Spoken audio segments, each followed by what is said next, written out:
until Sonic proves me wrong, I'm just gonna trust him. They're literally like Loud are the Real Madrid of Valorant. Everyone in the room gets sad. Most people here from EMEA. Yep. And they're about to all start crying because EMEA, we're not very good. There's a very real possibility that Heretics don't make it land for the rest of the year. Keep go, keep go, keep go. Pacific, they're good. Are they? Paper Rex are now good. See, GenG, I still have doubts. Again, I think Sentinels is the favorite, but there is that little part of me that's like, they haven't done it internationally yet. If Les just is like, no, second, I'm the best player in the world, and there's a reason why I've won champs and you haven't. And there's a reason why, you know, you were stuck on Accept for all those years, you know, doing nothing. What's up, everybody, and welcome to the Acend Club facility here in Sofia, Bulgaria. I am joined by my semi-good friend, TMV. We're here for the grand opening of this place. We're going to be showing you around, and of course, we're going to be doing a live episode of Cosmic Divide here in just a minute, recapping Masters Madrid in the group stage, and then we'll be doing our Preds. Right, TMV? How you doing today? I'm doing wonderful. It's a wonderful, beautiful day here in Sofia, Bulgaria. And yeah, this place looks very nice, as I'm sure you're all about to witness. But first, I think let's talk about some Valorant, shall we? Yeah, I think so. If you guys just want to take a quick peek, we've got some Valorant guys over there. We'll be bothering them later. Be ready. Hi, Brody. But yeah, let's go check out the media room and start the podcast. Yeah, let's do it. Okay, are we good? Are we ready? Yeah, let's do it. Shall we talk about Valorant for an hour and a half? I guess so. Do you want to awkwardly do the intro to the podcast now? No, I think this is a good intro already. Okay. You know, we're on this like kind of awkward. You know, we're two like I would say above average height people. Yeah. You know, we've been put on a couch here that's let's say, you know, it's big enough, but you know, like just maybe you'd like it to be a little bit bigger. I think this couch, you know, for two people of our size, but you know, it is what it is. You calling me fat, TMV? No. You know what was fat is the gameplay at Masters Madrid.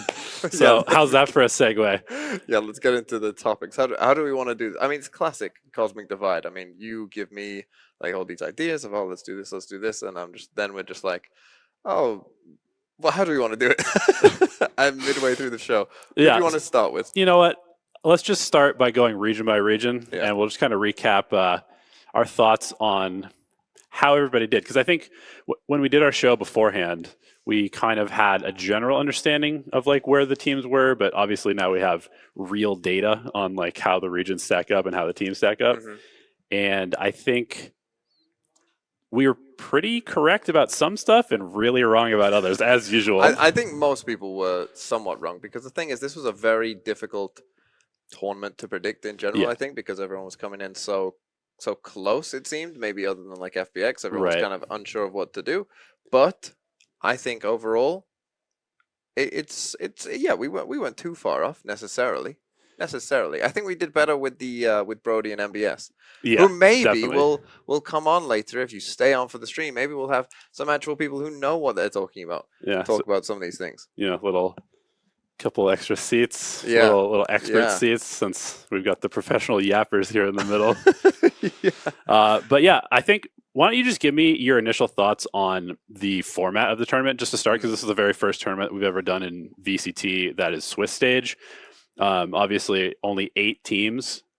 A little bit, you know, a little sad, but I think the overall tournament so far has been pretty smooth. The Swiss stage gives a little bit of an interesting dynamic of like how the teams stack up and gives us some interesting matchups as opposed to maybe just like putting them in a bracket where you see like the same matchup multiple times in a row.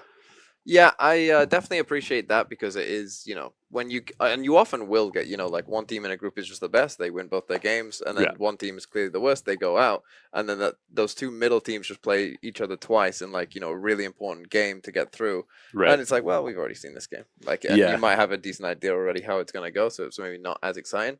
I like the Swiss stage in general, I think. Obviously, 8 teams, there's kind of pros and cons to 8 teams in that obviously it's only 8 teams, so there's less games, so people aren't going to be very happy with that. But also, I always think like when you get to champs, especially, there's some teams who aren't that good there. You know, there's some teams that we don't need there. Yeah, there's always like one of these teams not like the other in a group, and like if you actually look at like most Valorant tournaments, there's normally about like 6 good teams. Right. There's like 6 or 7 good teams. Yeah. And so we've got 8 teams. FPX weren't that good. Well, we'll get to some of the teams that weren't that good, but you know, there's a couple of them that weren't that good, and there's like, you know, there's like 6-ish good teams. Right. Basically. Yeah. So I mean, why don't we just start there? Let's talk about China as a region overall. Expectations coming in were kind of low. I think both you and I agreed. We watched a lot of the games during the kickoff event, and we're kind of disappointed at the overall level, which is to be expected because it's the new league, right? All the teams, most of the teams are like making roster moves, reforming, shuffling players, that type of stuff. Don't have a lot of time to come up with new stuff, really, because like they played their Ascension, which most of these teams were playing in, which is the weird part, right? Because there was most of the teams were playing in Ascension. Then there was like a 1 month of roster shuffle. Everybody's throwing together their stuff. The partner teams get announced, and then they go right into the kickoff tournament. So I think the level of play was actually maybe to be expected, maybe even a little bit better for some teams. And we ended up with, obviously, FPX and EDG, who are kind of like the 2 teams that have always been there, that made the least amount of roster moves. Surprise, surprise. Yep. And coming into this tournament, I think expectations were relatively low, but EDG has had a history of stepping up at LAN, and FPX had some interesting stuff and some firepower. So I guess, what did you think about FPX overall? Oh dear, FPX. You know what? I think... See, when FPX are playing in China, they do their weird stuff. They do, like, you know, they play crazy comps. They do their weird stuff. None of it makes any sense. And, you know, it's like, well, they're able to get away with it because they're playing against worse teams. Right. Like, they're able to just basically get away with it the whole way.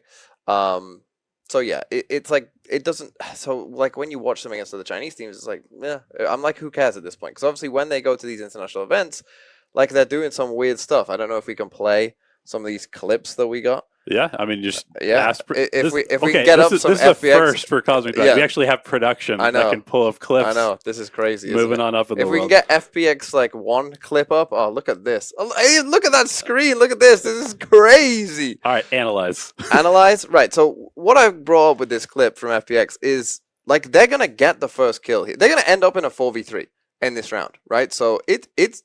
And this is the thing. They got into a lot of these situations. Like, this is the very first round they played, and I thought, wow, this is like FPX, right? Like, they can shoot. You know, they've got shooters. They can hit a head or two. Unfortunately, Bren, I think, has been proved somewhat wrong because FPX are a good showcase of you can't just afford to shoot because, look, they shoot. The Viper has the spike here, by the way, right? They're doing this weird wall across mid, which is already kind of weird, classic FPX. But okay, it works. They get onto the B site. Yeah, it doesn't even cover all the way at A site. I just realized it just cuts off in the back. So, no, right? Yeah. They do that B exec. They're going to get onto the B site. The smoke's a bit like whatever, right? They get here onto the site. The thing is, the Viper then goes back to look. The Viper comes all the way, gives the spike to the Gecko, comes all the way back. Then they get into this position, and now they don't know where they're getting shot from, right? They're getting shot. Look, they have no idea where they're getting shot from. Yeah. And then we end up in a 3v1. It's like classic FPX of, you know, we got into like a half decent situation. This was a very winnable round, literally first round they played, and we, you know, end up with some massive blunder essentially. Right. And we lose the round, right? And we win a 4v3 and we lose to a 3v0. And then this clip, the second clip that I wanted to bring up, is just that their weird stuff. It doesn't make any sense, and it doesn't work against good teams. Right? Yeah. I mean, I think the general idea of FPX at this point is that they rely very heavily on individual firepower, right? Most of their rounds that they were winning, which unfortunately for them were not very many at this event, were done by like, you know, Life getting 4. Well, this is a good example of that. He's going to get a 4K in this round. But just right. So they harbor wall, they get onto the site. Everything looks normal. It's fine. We're chilling. But then they plant in this position. You've got the site and you have a harbor cove. Right. You can plant anywhere, right? Why would you plant in this spot, right? And so then the cove goes up. He uses it just as a normal smoke, which, okay, sure, whatever. Then they Phoenix wall right by the harbor cove. Why do we need... look at all the smokes we've got there. Why do we need all of this? And then they almost end up losing this round to Loud on an eco here. Right. Because they don't know how to play this A post plant either. But it doesn't help that they're planting in a spot that makes it so difficult for them, even when they fully take the site. So it just doesn't, like, make any sense necessarily. And... you see, you know, they they start dying here, and basically life just saves them. Right. Right. So he ends up in a 1v3 and he wins it for them. Right. And that's how they win these rounds. They do stupid stuff that doesn't make any sense. And then, oh, life got a 4K. And yeah, that's we're good for the clips there on FPX, I think, as we've now gone into loud EDG, GenG. But Yep. Yeah. So, I mean, I think the general takeaway that I have is that FPX has one main thing going for them at the moment, which is firepower, right? There's no denying that they can shoot. But they're clearly a team that needs to flesh out their ideas, their strategy. But they're not going to. They're not going to. This is You the don't think thing so? about FPX, because FPX, they came to these other tournaments as well, like, Lock-In or whatever last year, Champs as well, like, and they always are doing weird stuff. And then it's Right. different weird stuff is Yeah. the thing. Like, it's like they just, before every tournament, they take a little hat and they pick all the agents they're going to play out of a hat. Yeah. And then they go, ooh, Maybe we they got are doing Chamber that. this time. Ooh, Maybe they are doing I'm that. Maybe hoping they're for a doing it for the Phoenix, content. and yeah, that's what they do. And then, but then they'll change it for the next tournament. Right. By the time Shanghai rolls around and they probably make that, we'll see all these different comps, and they'll be playing something else that's really weird that they won't have got good, like they'll have like one idea for, but it's not, might not even be a good idea. Okay. Right? So, I mean, I guess that's the question then. You think that they will make Shanghai?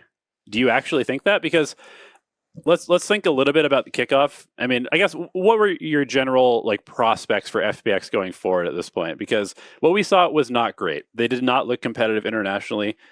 Even back in China, like I think their group was pretty easy. I think we can both agree with that. And like there were some other teams that showed promise, right?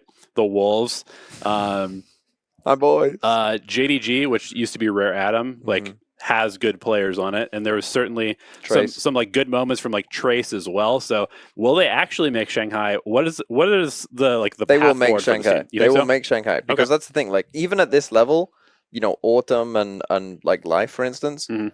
they're still competing gunplay wise at this level, Right. which means that they will be diffing the other Chinese players, basically. Okay. And so that is how they will make it to Shanghai. And obviously, there's 3 spots instead of 2, so there's a whole extra. So they don't even need to finish top 2; they only need to finish top 3 as well. So I just think that it's that I don't see a way. And there are ways, of course, that they could not make it, but it's gonna. I think they'll make it, and then they'll make it, and then again they'll probably struggle. And to me, like if I could just tell FPX, if you're listening, FPX, to me right now, I'm telling you, please, like I wouldn't say this to any other team. Literally every other team in the world, I'd say the opposite. But please just literally look at some other teams' VODs and just play normal stuff. Like literally just copy other teams. Just like look at Fnatic, look at Loud. I mean, maybe not so much Loud because they play weird stuff as well. But look at whoever's doing normal stuff and just copy them. Like literally as exactly as you can. Right? Literally to the minute detail, just copy it.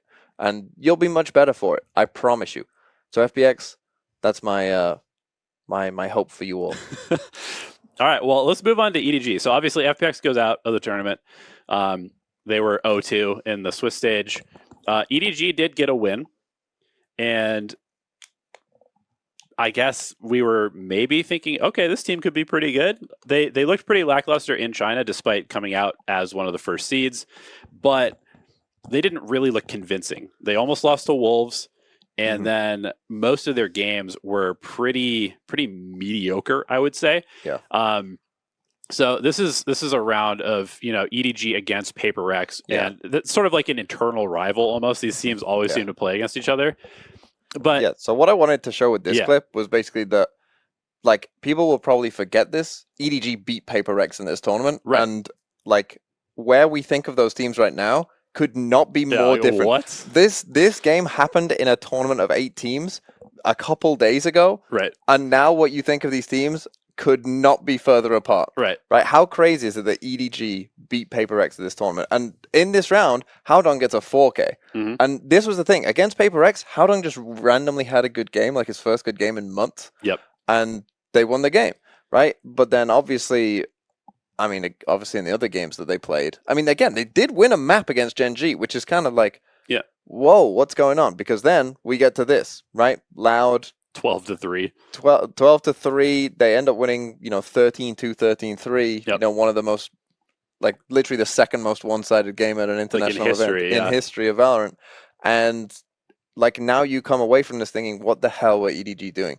You know, I don't know if you saw on the Valorcom subreddit, they had like that someone had translated the Chinese, some of the Chinese fans' comments Oh yeah. about EDG, and like one It of was them, not good. one of them was just like, "Swim back home." Oh my god, yeah, dude. You can the, swim back. the Chinese fans are brutal to their regional teams. Swim. I mean, but the bizarre thing about them is I don't know if I've ever seen a team be more like Jekyll and Hyde, because they would come out and they would play one map or one half really well. Like probably the best we've seen them since maybe like, didn't they get top 4 at some point last year or like 2 years ago? Top 6, I think. Top 6. Anyway, they were like at that level where everybody was playing well. Haodong was playing well. Chi-Chi was playing well. I guess they got top 6 at this tournament. Well, that is true, but I don't think we're going to count that one. But I mean, they would be incredible for like a half or even an entire map, or maybe 2 maps, I guess, against Paper X. But then even in the like the who did they play before Loud? They played against Paper X, then GenG. Was it GenG? Yeah. Yeah, GenG. Yeah. So even in the one map that they won against GenG, it was like they looked really good. You know, they were they destroyed them. Comparable firepower, diffing them in a lot of like, cases. It was literally like, what's going on with GenG? They look lost. Right, and then the next map, EDG looked like Just they've flip the never script. played together. Yeah, literal flip the script. It was like 13-5. They looked awful. And then Breeze, they were 11-1 down. Yeah, on it was attack side. bizarre. Like I don't know what is going on. Like to me, that screams like, I don't know if it's like internal problems or like mental issues as far as like being able to handle pressure, or you know, like it's just weird for them to be so dominant and then go to the next map and just be really, really bad. Because this is a team that has historically had a reasonably good map pool. Like they've never been like really bad on a map from what I can remember. And they were like, you know, 30 minutes ago, they were out shooting everybody and looked like they had structure, looked like they had an idea of what was going on. And then they go to the next map and they have no idea what's going on. Yeah. Like, how does that happen? I have no idea. It's like you say, like in all the other tournaments the EDG have been at before, they've never been destroyed. Yeah. You know, like, or if they did, it was against like Fnatic. Right. Right? Like they've never been like, oh my God, this team doesn't look competitive. Right. But like from map 2 of GenG, it was like, this team is not even close. And this is the thing. And you were talking about it, you know, will EDG make changes? Which is, I think, a very interesting point, because it's like, at this point, what do you do? The EDG have hit the DRX wall, I think, is what they've done. Yeah. They've hit the wall of these players. That's the furthest they can take you. You know, they will only take you to 5th, 6th. Maybe 3rd, 4th at an international, but they can't win it. The other teams are too far ahead, and it was very weird because you would think that EDG are a very high floor team because their aim is so good. So that's why it's so surprising to see them just get slapped, flattened. Yeah, just get absolutely smacked by Loud, like absolutely destroyed. So I think when we're looking at Chinese Valorant as a whole, obviously Boostio has made some comments about them being behind. Yeah. But I think you can say they are behind, right? And there's a couple of reasons for that aren't just necessarily gameplay related either, right? Like, for instance, last year in all of the other 3 regions was the first year of franchising for them. And, you know, there were some wildly up and down performances from a lot of the teams. Like a lot of the rosters were just awful. They just were awful. Yeah. And they didn't know what they were doing. And, you know, we got a lot of mix-ups this offseason. And that will probably happen for China next year, I would have thought. That these franchise teams can go, okay, these players that we had from before maybe, that we're carrying forward, they clearly aren't good enough. Here's some, you know, tier 2 players or whatever who clearly are good enough. Ship them in instead. But yeah, I think it probably will take a bit longer than we all thought, because again, I think like last year, Masters Tokyo and EDG were coming like 5th, 6th, and were competitive with like the legit best teams in the world. I think everyone thought, oh, maybe next year this team could actually win a tournament. Like they'll be competing to win the tournament. Yeah, I mean, because they had taken kind of steps forward. It seemed like, you know, Champs was like maybe a step sideways or like a little bit back, but they were still decent. Yeah, right? that was kind of to be expected. So I mean, yeah, I my initial takeaway was when we were watching Loud just absolutely stomp them. To me, since it was basically like 4 maps in a row now that they had looked really out of sorts, really terrible, completely just like not even on the same planet as the teams that they were playing against. That to me looked like one of those losses where afterwards the team kind of like looks at each other and it's like, we have to do something different. You know, I think I would say maybe there's like a 30% chance that they make a roster move before the season starts.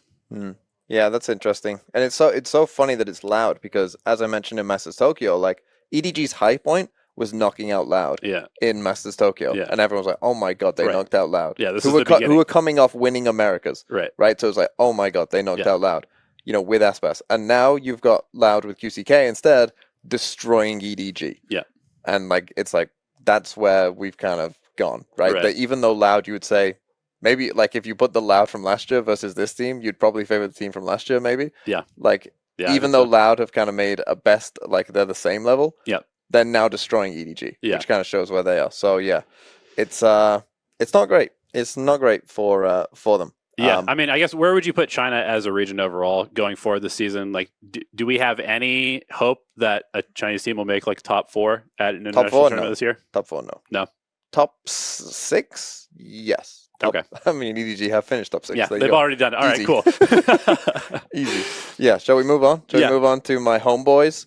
Everyone in the room gets sad. Most people here from EMEA. Yep. And they're about to all start crying because EMEA, we're not very good. Well, I mean, it's been an interesting tournament, to say the least, because we came in, we had some very exciting teams in EMEA. Obviously, Fnatic did not make it, which is super surprising. Na'Vi did not make it, super surprising, because who do we have?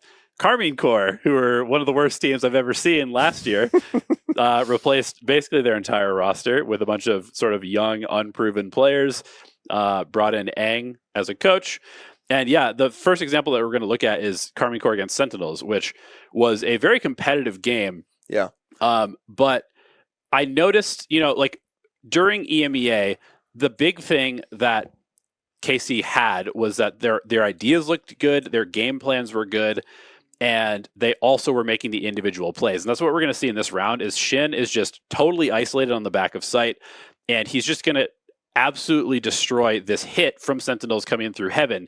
You know, he takes out Zekin, who's satcheling on him. He gets 3 here and kind of just blows up the round. And then Narrate comes in and you know, kind of finishes this off with a rocket kill. And this is kind of all Karmine Corp had going on in this tournament was only the individual kills. And here's another great example. This play looked amazing in EMEA, right? They do this Omen, teleport across Paranoia with the Yoru and get a kill. But in this case, Sentinels just has 3 players that are waiting for them. And there was no cancel, right? So they just lose the round immediately because they don't cancel. They just like run the script. And I think that's maybe one of the things that Karmine Corp is probably going to get better at. I have a lot of hope for this team actually going forward because they clearly have firepower. They have good ideas. But I think coming into this tournament, they were too formulaic because, you know, it's their first international tournament. And I know this is another great example of like, what is potentially wrong with just running the script that they had that worked, because we're going to see Sentinels basically just like obliterate the middle. And this is all Karmine Corp was really doing on this map. Split was one of their best maps in EMEA, but here at International, they were really exposed because what we saw there in that last clip was that they had basically a massive gap in middle because they're running no Sentinel on Split. And so all they can do on Split is kind of like do a little bit of a gamble, make an aggressive play on one side of the map, and they have to give up something, right? And so for some of the rounds, they would give up Split, and Sentinels would just kind of like find that hole and just punch through it. And then the Karmine Corp players were always kind of like on the back foot. And if they ever were to stack middle, then the sites are really empty, and Sentinels would find that gap and hit that as well. Yeah. And I think one of the things that I noticed is in EMEA, Karmine Corp were really proactive. They were like, the comp that they were playing worked because they were getting proactive on the sides of the map and like reacting to what was going on. Whereas against Sentinels, they were kind of just like sitting back and allowing Sentinels to dictate the pace and then reacting to that. And their comp is not good for that. Their comp is supposed to dictate the pace of the play. And I think it was kind of one of those things, maybe like nerves a little bit, because they just weren't really taking that sort of like first step in the round. They were trying to like not make mistakes maybe, as opposed to like trying to like play to win the round, you know? Yeah. Yeah, I completely agree. I think and we'll get to Heretics in a second. I think both EMEA teams you saw inexperience. Yeah. You definitely saw an experience in big, particularly like they both had some close games. Right. Right. They both had like close losses that to me were like, okay, when it came to crunch time, against a team maybe like Sentinels who, again, as a team maybe they don't have the most experience, but as individuals they all have been in those kind of situations pretty much. They just made bad choices and they made bad plays, and it lost them. It lost them their tournament lives essentially. And I think, both Heretics, and to be fair, I think we should be fair to both the EMEA teams and Karmine Corp included in this. They both played against who I think are the best two teams in this tournament, Sentinels and Paper X. Like that's how both of them got eliminated. Yeah. So there is a world where you just say, "Oh, you got a bad draw," right? Yep. You got a bad draw. Would it surprise if Karmine Corp played against GenG? Would I think that GenG are definitely going to win that game? No. I might even pick Karmine Corp to win that game. So it's like they both got a bad draw. It is what it is, but I definitely think there's a lot of people believing that Karmine Corp might win this event. I mean, we were putting them in like the potential winners, S tier. But it obviously hasn't planned out that way. And I think one thing I've noticed with Karmine Corp perhaps a little bit as well is, and this basically came about when Eng was talking about when they beat Fnatic, and he was like, we had a game plan, and if the game plan kept working, we were going to keep doing it, and if it didn't, we were just going to improvise. I think that in EMEA, a lot of their initial game plans probably were working pretty well, and they didn't have to improvise. Right. And they could just stick to the formula. Yeah.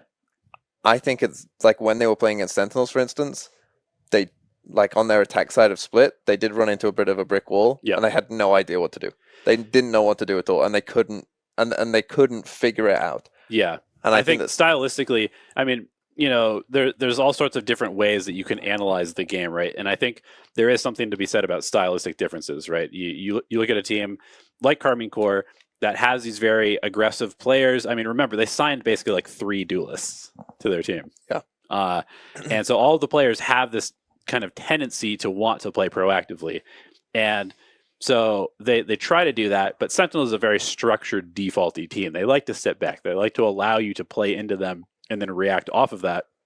And so if their first matchup is against a team that's really good against doing that, or really good at doing that, and they try to play proactively, and then they get kind of, counterplayed by the team, Sentinels, who's really good at playing against that style, then they start to doubt themselves, right? And I think that's kind of what we were seeing is like as the tournament went on, it's not like the players were playing noticeably worse individually. Like they were still hitting shots. There was like great clutches. Yeah. Even some of their set plays and stuff were still working and looking good. But there was just kind of like this little bit of magic that was present in EMEA kickoff that was not present against Sentinels and as Karmine Corp kind of like went throughout the tournament. And so I think, honestly, going forward, I expect them to be a pretty good team this year. I mean... Oh, no, I think they'll be a very good team. Probably like top 3 EMEA. At this point, they should be looking... Like, if they don't make... I mean, they're already a pretty good chance of making champs just because they won the kickoff. So already for champs, they're looking pretty good. But yeah, I would... Based off what I saw, like... Obviously, there were some instances, like, Thomas, he didn't have a great tournament necessarily, but Narrate... Still, I mean, great. He looks like one of the best. Was great. He looks like one of the best players in the world. Like, if not, he's like challenging for the best player in the world. Yep. Kind of form. Shin still had some really nice. Shin will just randomly, like you kind of said in that clip, he will just like be quiet for most of the map, and then he'll just get a 4K or an ace, like he did in EMEA a couple times, just like randomly out of nowhere. It's like, oh, Shin won them around. Yeah, I mean, he looked really good. He was consistently pulling off some crazy stuff, and it just makes me, kind of happy that he was able to survive whatever was happening last year and like stay on the team and be able to showcase who he actually is as a player. Yeah. But yeah, I mean, I guess now let's talk a little bit about the other team that was very inexperienced and young, but also has crazy firepower, some very interesting ideas, which is Team Heretics. And this team, for me, was the more likely of the 2 EMEA teams to maybe have kind of a crumble moment at this tournament, just because they seemed a little bit more emotional, a little bit more kind of raw in terms of how they were playing the game. Definitely. Relying a lot on individual firepower and just kind of like hero plays and that type of stuff to win rounds. And so if we can bring up TH1 and start the video clips of Heretics, basically the team, to me, was actually surprisingly good. at this tournament. They could have easily beaten Sentinels. Yeah, like, very I mean, easily. they had a lot of moments to not go out in groups and to make playoffs, I would say, and they just kind of came up a little short in like the crunch time moments. Yeah. And specifically, you and I talked about this before, like not off stream, just as we were hanging out, about just like their kind of like running out of ideas almost. And it's just one of those things that like a young team is going to do, right? They have a certain amount of like scripted, and I don't mean like, perfectly scripted rounds, but they have a certain amount of like ideas about the game. And then at some point, they're just going to kind of run out of gas. And I think that's sort of what we saw against Sentinels. And again, it's funny that it's Sentinels that kind of like really kind of put the first barrier for these two teams from EMEA, because it just kind of shows that like I would call it sort of like the ability to win like the championship rounds. There's sort of like this. The championship rounds in boxing is a thing, or like the game 7 in like a NBA finals. It's like that last little bit that gets you over the hump to win. It's just something that you never really develop until you've been there and lost it, right? Yeah. And all the Sentinel players have done that. So you always kind of favor them to be able to kind of like gut it out and just kind of like at that last moment come up with the play, come up with the idea that allows them to kind of like get it over the line. And I think Heretics showed that they certainly have potential, but also are still a ways away from actually winning a tournament. Yeah, 100%. I think for me, Heretics, like you say, like the inexperience I think was on show against Sentinels. I mean, the round 23 or whatever it was, 11-11 versus Sentinels, map 3, crazy time. And they go for this all jump out of hooker play. Ridiculous. Like, what are you doing? Like, you can't make that call with a comp that can't even get out of hooker at all. Yep. Like, doesn't make any sense. And then, like, Heretics as well. Like, and I think against Paper Rex. It was actually at the end of that map, they go 4 out of hookah and just get kind of shredded. And then the very next round is just 5 down, then A short. It's like, what are these calls, right? Well, that's the thing. I think that it's probable that, and Nils, talked about this in one of the interviews, that like Boo lost control of the team. Yeah. I wouldn't be surprised if like they did kind of lose control against Paper Rex. I think they lost control.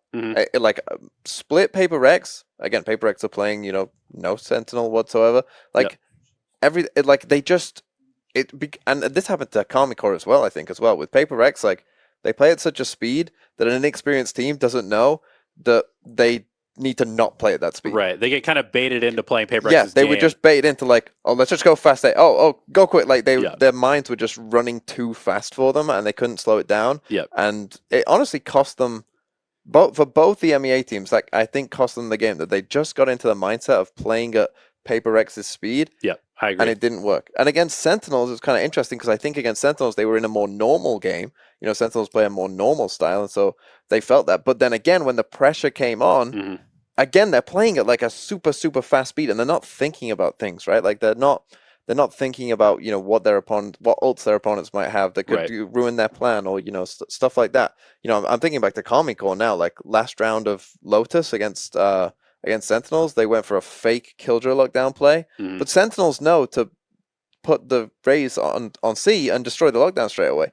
So then the lockdown gets destroyed, and then kind of nothing happens. There's so no plan Sentinels B, don't, right? Yeah, so Sentinels don't move. Right. They like the lockdown fake didn't work because Sentinels like just destroy the lockdown with a nade, and it's like, well, we don't need to move. We're chilling. Yep. And so that whole plan doesn't work because they're not thinking. Where Sentinels in that crucial moment have thought about what are they likely to do. Right. Karmine Corp aren't thinking, well, but what about if they do this? Right. Yeah. So they just end up walking straight into kind of a bad sight, and they end up losing the round to an Odin, funnily enough. Right.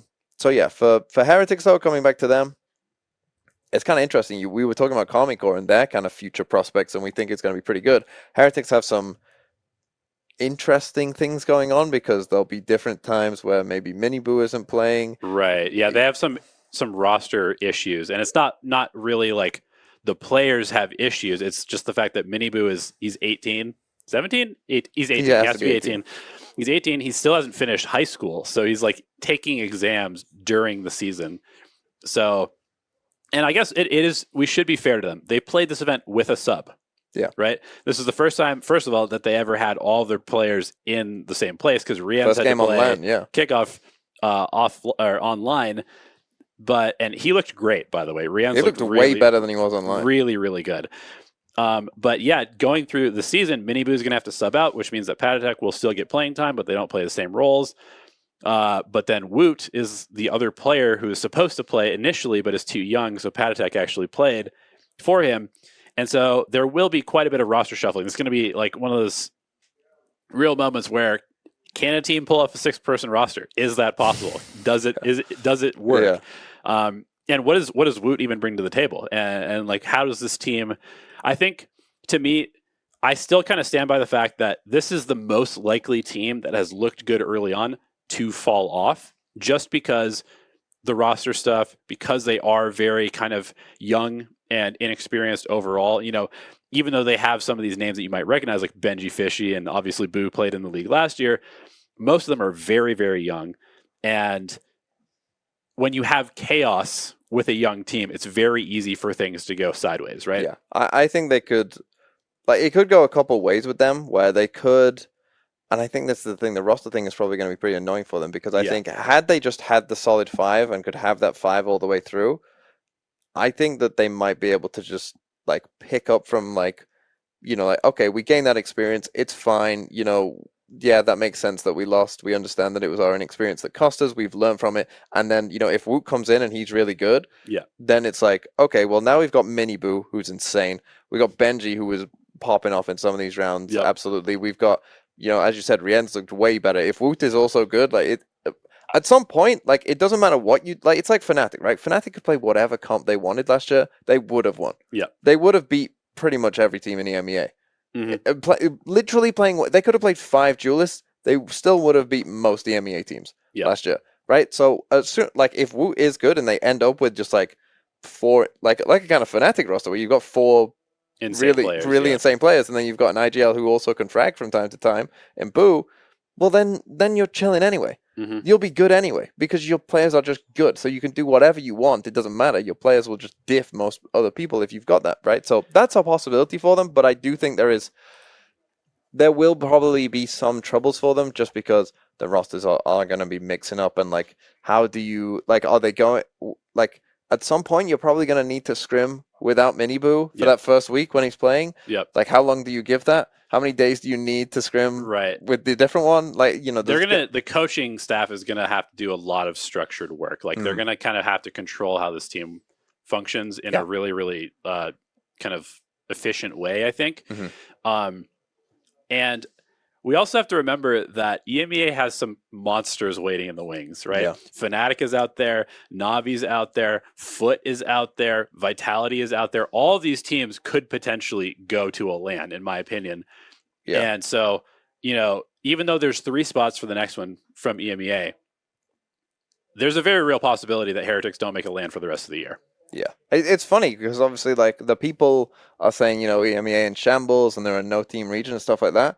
But I still think that the top of EMEA is really good. Is maybe going to be more competitive than any other region. I think so. Yeah. Like, because in Americas, for me, like, it's like maybe top 3 fall off, something like that. Like, yeah, I still have, I mean, NRG I think will become good, but I still have mega doubts about Lev. And then you've got Loud and Sen, who, you know, should be pretty good. But yeah, as you say, in EMEA, I think you could have, like, if Karmine Corp and Heretics stay good, Fnatic and Navi, I think, will be good.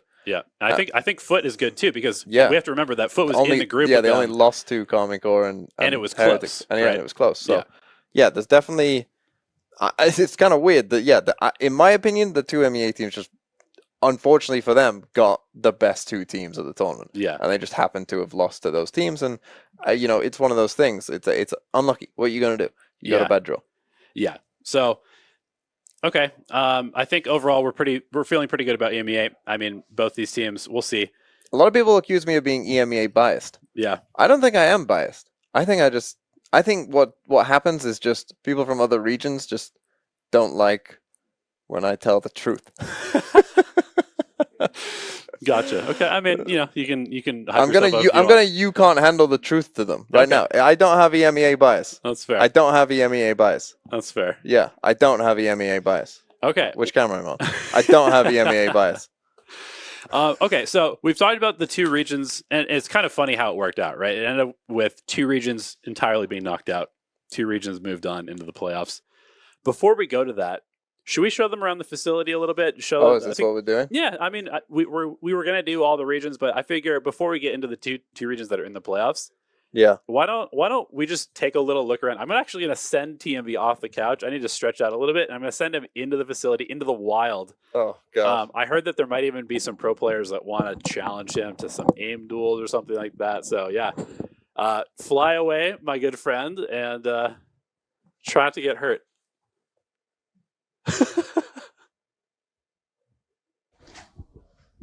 Okay, hopefully you can hear me. I hope so. I think we're gonna come around this way. So we're gonna come into the Valorant room. You might recognize some of the faces if you are a fan of Acend.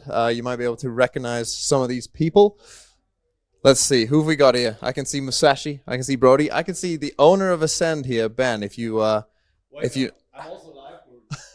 We're both live. Whoa, yeah.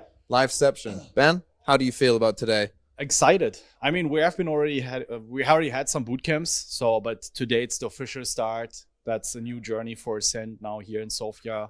But of course, we're not losing our ties to EMEA. We want to build a super powerhouse in EMEA, and I think we've proven this in the last couple of years with Valorant, with Apex, with PUBG, with Halo, winning titles, European Championships, World Championships, and this is our goal moving on forward.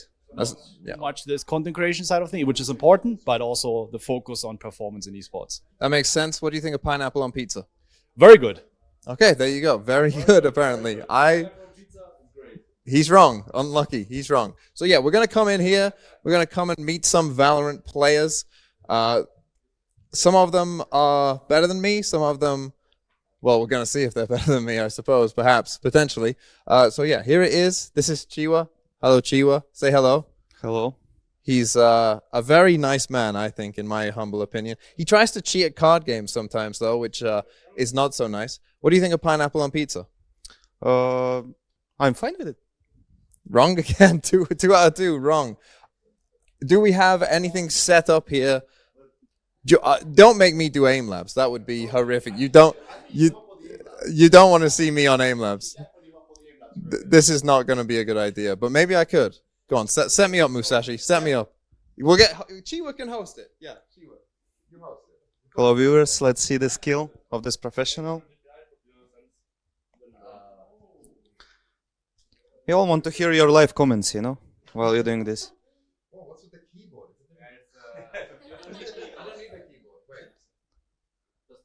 What results do you expect? Resume? What did you say? What results do you expect? None. I'm expecting 0. You should be more confident. Okay. I need to get in the zone. Hold on.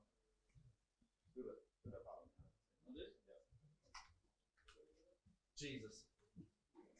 I could have smelled it, by the way. Oh my god, what? I am monster. I'm sweating right now. I should have just trolled. He's a veteran content creator and you beat him. Yeah.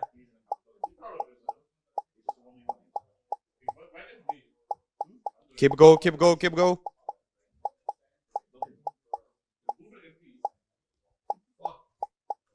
Don't sweat. TV against who? Oh, it's like a room competition. Come on, this has got to be better. Let's go.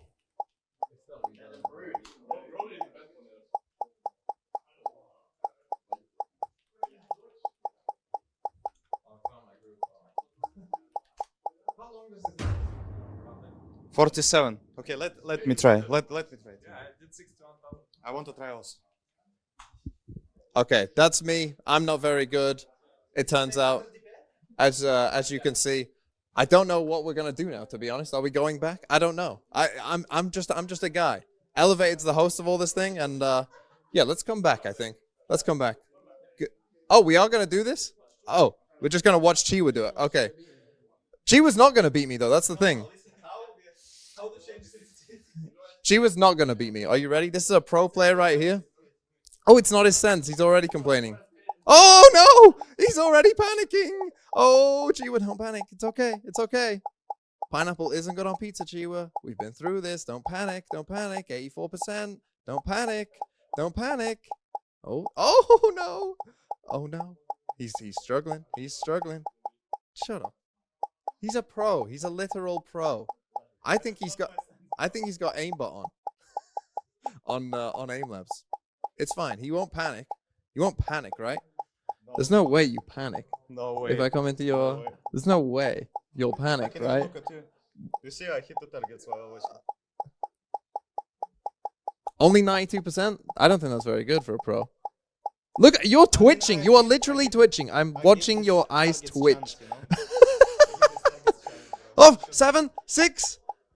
Don't panic, don't panic, don't panic, don't panic, don't panic, don't panic. He's fine, I think. Okay, he beat me by like 20,000. No. It's fine. He's a pro player. So congratulations on winning. It turns out pro player is better than a non-pro player. Who would have thought? Who would have thought? Okay, am I good now, Crimson? Where is he? Where's Crimson? He's gone. Just quickly look at Brody. Brody, I have one question for you. If every animal had a fight on land, who would win? I think it's got to be on land, a shark.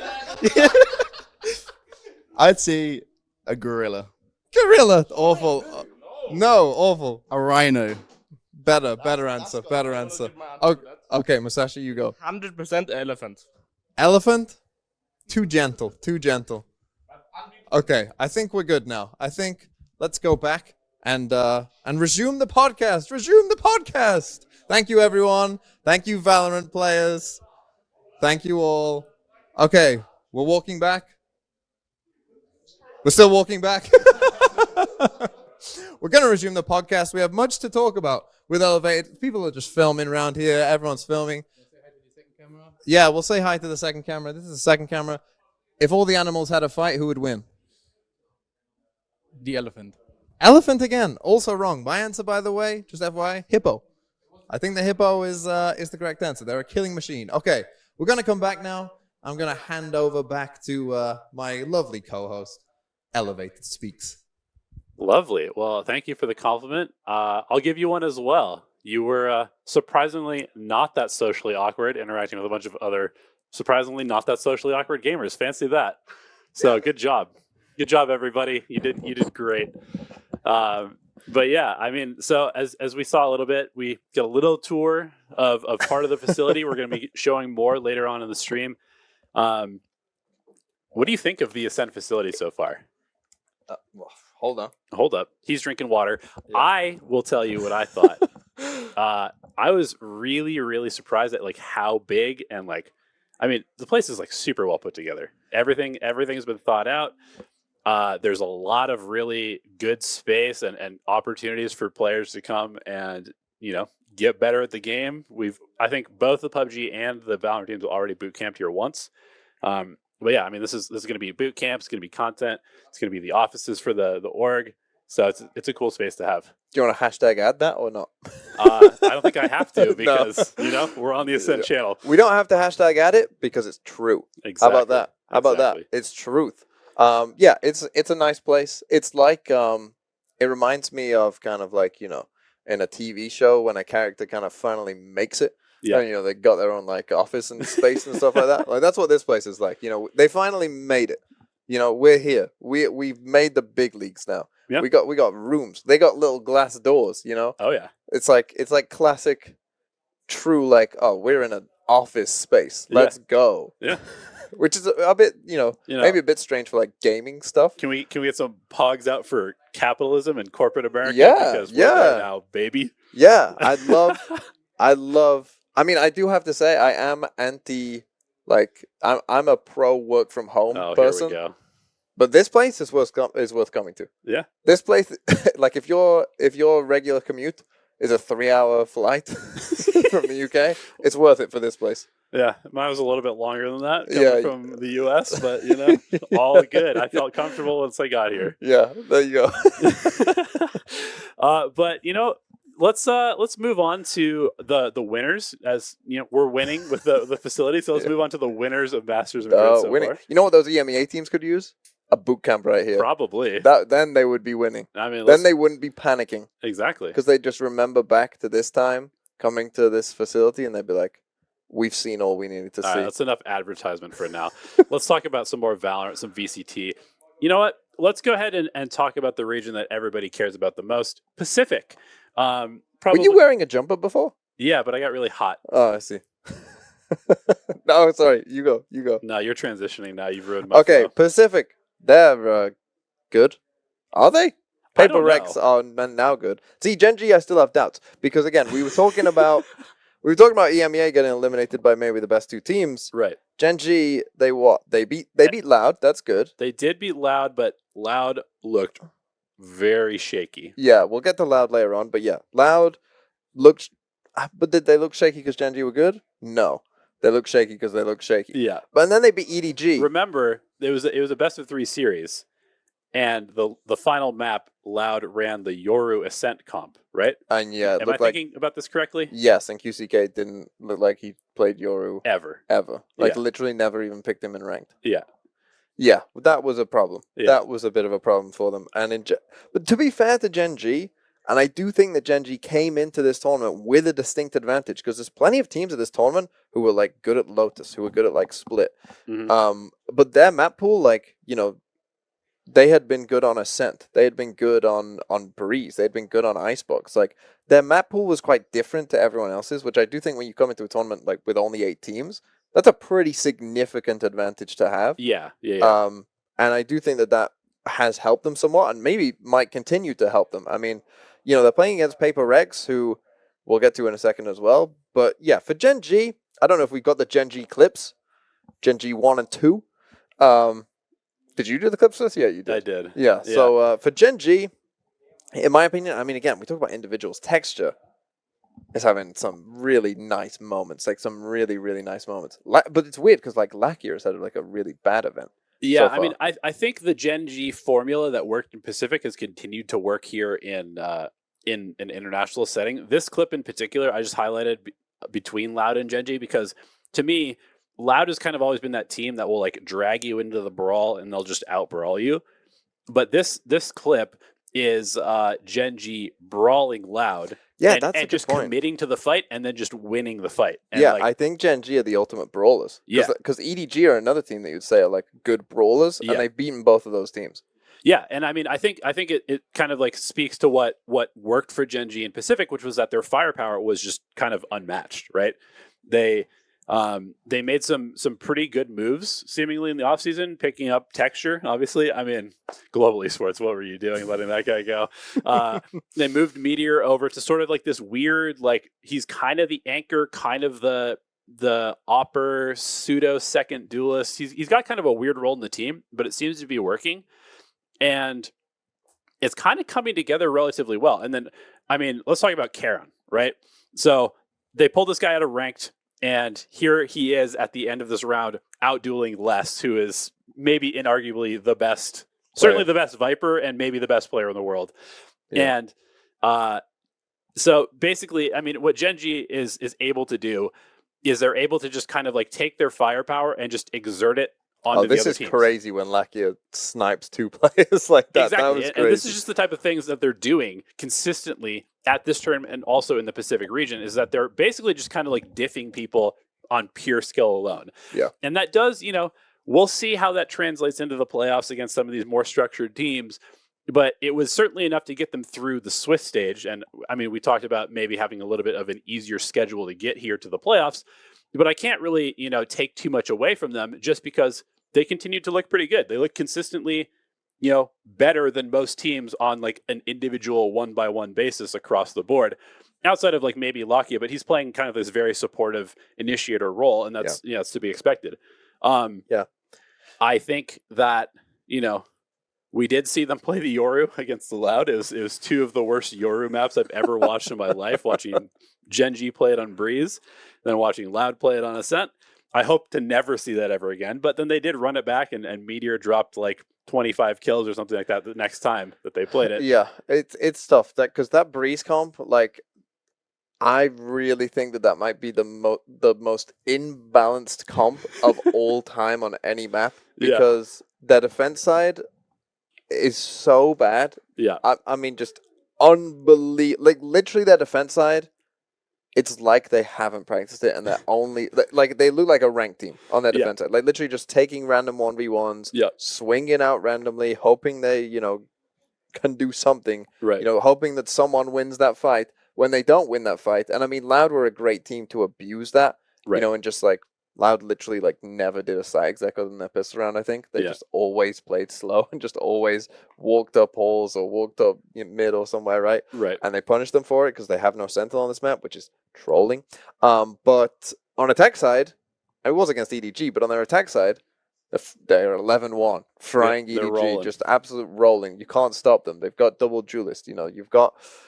They have some ideas as well. So it's a very, very weird situation, and I don't like GenG are a confusing team to me coming in. I guess because because they were somewhat of a new team, right? But it was like, oh, all these players can frag. Like, oh wow, look, they've got really good firepower, and I think that's just who they are, right? Some of their ideas are decent, some of them aren't as good. Yeah, but they have enough firepower, and they have enough coordination. They got the fundies. That seem to be decent. But that's the thing. I think sometimes they're good. Sometimes they're not. Yeah. Well, GenG, what they need to do, I think, going forward, and look, we'll get to our predictions later on, but I'm still not convinced by GenG, as you can probably tell by some of the things I'm saying. But just that I think they're taking advantage right now of the fact that they have better firepower than most teams, and the other teams aren't like that coordinated. Even like some of the best teams, like aren't necessarily fully coordinated, and GenG just can punish that over and over again. Which is interesting because now they play PaperX, which is one of those teams. They obviously beat them in kickoff. And this time. It is a team that tends to not really have that structure. Like, this is a team that's going to brawl you. Yeah. And so I do wonder whether this is kind of like the perfect matchup for GenG to maybe make the grand finals. I know you're a PaperX believer, and we'll talk about PaperX in a second, but if they were to play against Loud or Sentinels, I think they lose like maybe 80% of the time. Against PaperX, I give them a much more fighting shot. I think they're probably still my lowest out of the four teams remaining in the tournament, but I could see them making it to the finals. I would have a hard time believing that they would ever win a BO5, just because I think they're a little too one-dimensional, just relying on winning those duels, and like we haven't really seen them get pushed at any point, have we? Well, we've seen them get destroyed on some maps, but like destroyed, but like there hasn't been a close like final map. I don't even think their Loud series they got pushed because it was just the awful comp from Loud, kind of like almost like giving them a free win on the map. Yeah, I mean their Ascent does look good though. I still this is the thing for GenG. I think that like everything has kind of come together for GenG, where like if Fnatic were at this tournament, there is no way that GenG beat Fnatic. No. There's no way that GenG can beat a team like that.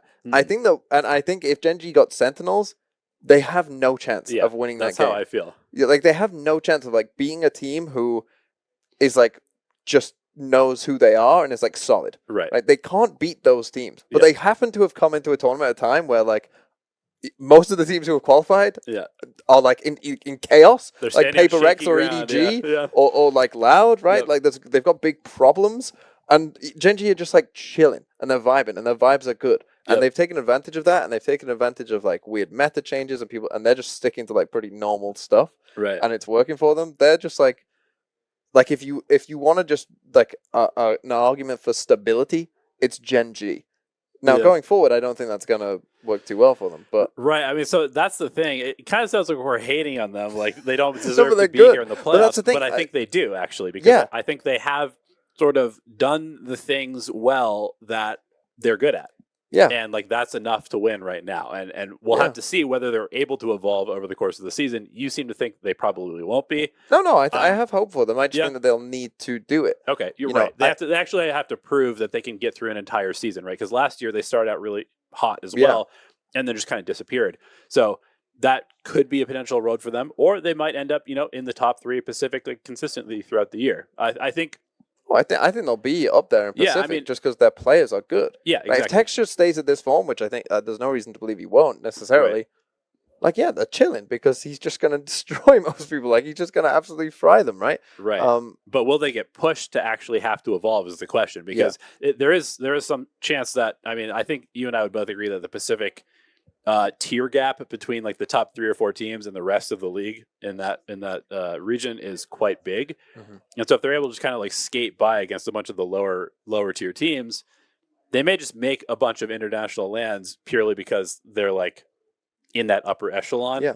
And they never really have to get that much better, and then they just go to the LAN, and they do okay. I think obviously this one helps the 8-team format, and we'll have to see what they look like at like Shanghai and beyond, assuming that they make it there. Yeah, I mean, it kind of sounds like we're hating on them because we have no belief in them, but I do like this team. Yeah, I think that they're just solid. Yeah. You know, but I think that's solid. I think as we go throughout the season, you know, there'll be more and more teams who like find themselves and they find their identity and they find what they're good at. Right. I think that right now there's even the top teams, there's a lot of those teams that are just in flux. Like we're talking about, do EDG need to make a roster change, right? Paper Rex coming into this tournament, it was like they have no idea what they're doing. What are they doing, right? Yeah. Loud, it's like, are you going to stick with this crazy comp that works sometimes but not other times, right? Like most other teams, maybe other than Sentinels, you know, it was like, ooh, what's going on, right? Like you've got questions there about those teams, and I think that benefit GenG, but they are good, right? They've come together, they're good, they've got good players. I just want to see, I don't know, I guess I always like to see like a team just show me just a couple rounds where it's like, wow, you know, just a couple like rounds. That's the best way to put it, is that there was no sort of like team wide, oh, that's a wonderful idea. Yeah. It's just kind of like, oh, these are really good players playing kind of like simple Valorant. Yeah. And that's good. Yeah, and they're good, and they're just good at like the basics of Valorant. Yeah. That's what they're good at. Yeah. But I think to go deep in tournaments, to win tournaments, you need to also be able to be like, wow, what a retake, or wow, what a site exec. Like no one could have stopped that. That was insane. And I don't think that GenG really show that. They're just kind of like, they're just good. Right. So, I mean, let's move on to Paper X, because this is a team that, I mean, man, I think the expectations were kind of all across the board. There's like some parties that were, Paper X is like the greatest team ever. Like, we're just going to believe in them no matter what. I think their form in the Pacific kickoff event was fine at times, good at times, kind of weird at other times. And so I didn't really know where to place them coming into this event. I think we had them kind of like in the B tier as far as like the power rankings go. And I think at the beginning of the event, that's kind of where they were. But this is the team, to me, that has already taken several leaps forward in terms of leveling up their game. And there's moments now in the last couple series that we watched them play where I'm like, that's like the team with Jing, like as far as like potential wise, you know. Obviously Jing is no longer there.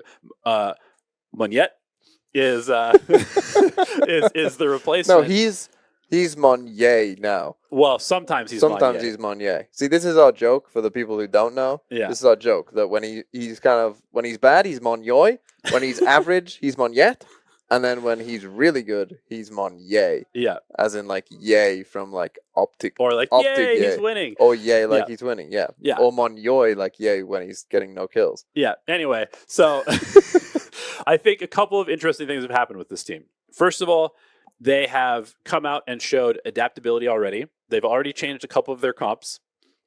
They needed to. Yeah, they needed to. I mean, and some of them didn't work. Triple duelist on split. They were kind of doing whatever. They're seemingly trying to force Monyet into the like the Raze role. Like, you are now Jing, and it just wasn't working. Right? He's just not quite the same player in terms of like just full commitment. No one's the same player as Jing. Exactly. It's just that simple. And so we've kind of seen them shift towards more like, all right, let's put him on Omen. You know, let's give Forsaken the Raze role, which turned out relatively well.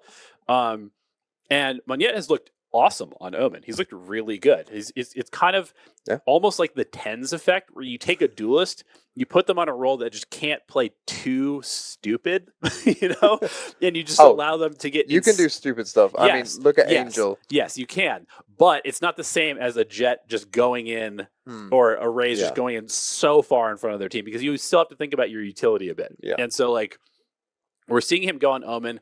He still has duelist firepower but he's like kind of pulled back by just his role a little bit. Yeah. And he's had insane value rounds on the Omen consistently throughout this tournament. And even towards the end, in like the last series, they put him on the Rays on like Bind, for example, and he was playing with confidence that I haven't seen so far this season. Yeah. I mean, if we can get some of the PRX clips up, because I mean, this team, again, you have to remember though, that in that first game, again, they looked awful. Yeah. They looked awful in their first game. They looked, like a lost child. But in these games here, they were. Honestly, it's crazy. It's crazy what psychology can do for like performances. Yeah, I mean, so this is a great example. So Monyet, it is a little bit of a Monyoy round. He just runs out middle with like a flash that doesn't really flash anything, and he just gets owned. Yeah. But then we get the Paper X effect, because it kind of feels to me like they've maybe settled into their roles a little bit more. They've got something just doing something things. Remember, he's not on a jet right now. He's on a Gecko just pushing out solo into middle, hits a shot. Foolish jump peek here from Karmine Corp gives him another kill with the operator.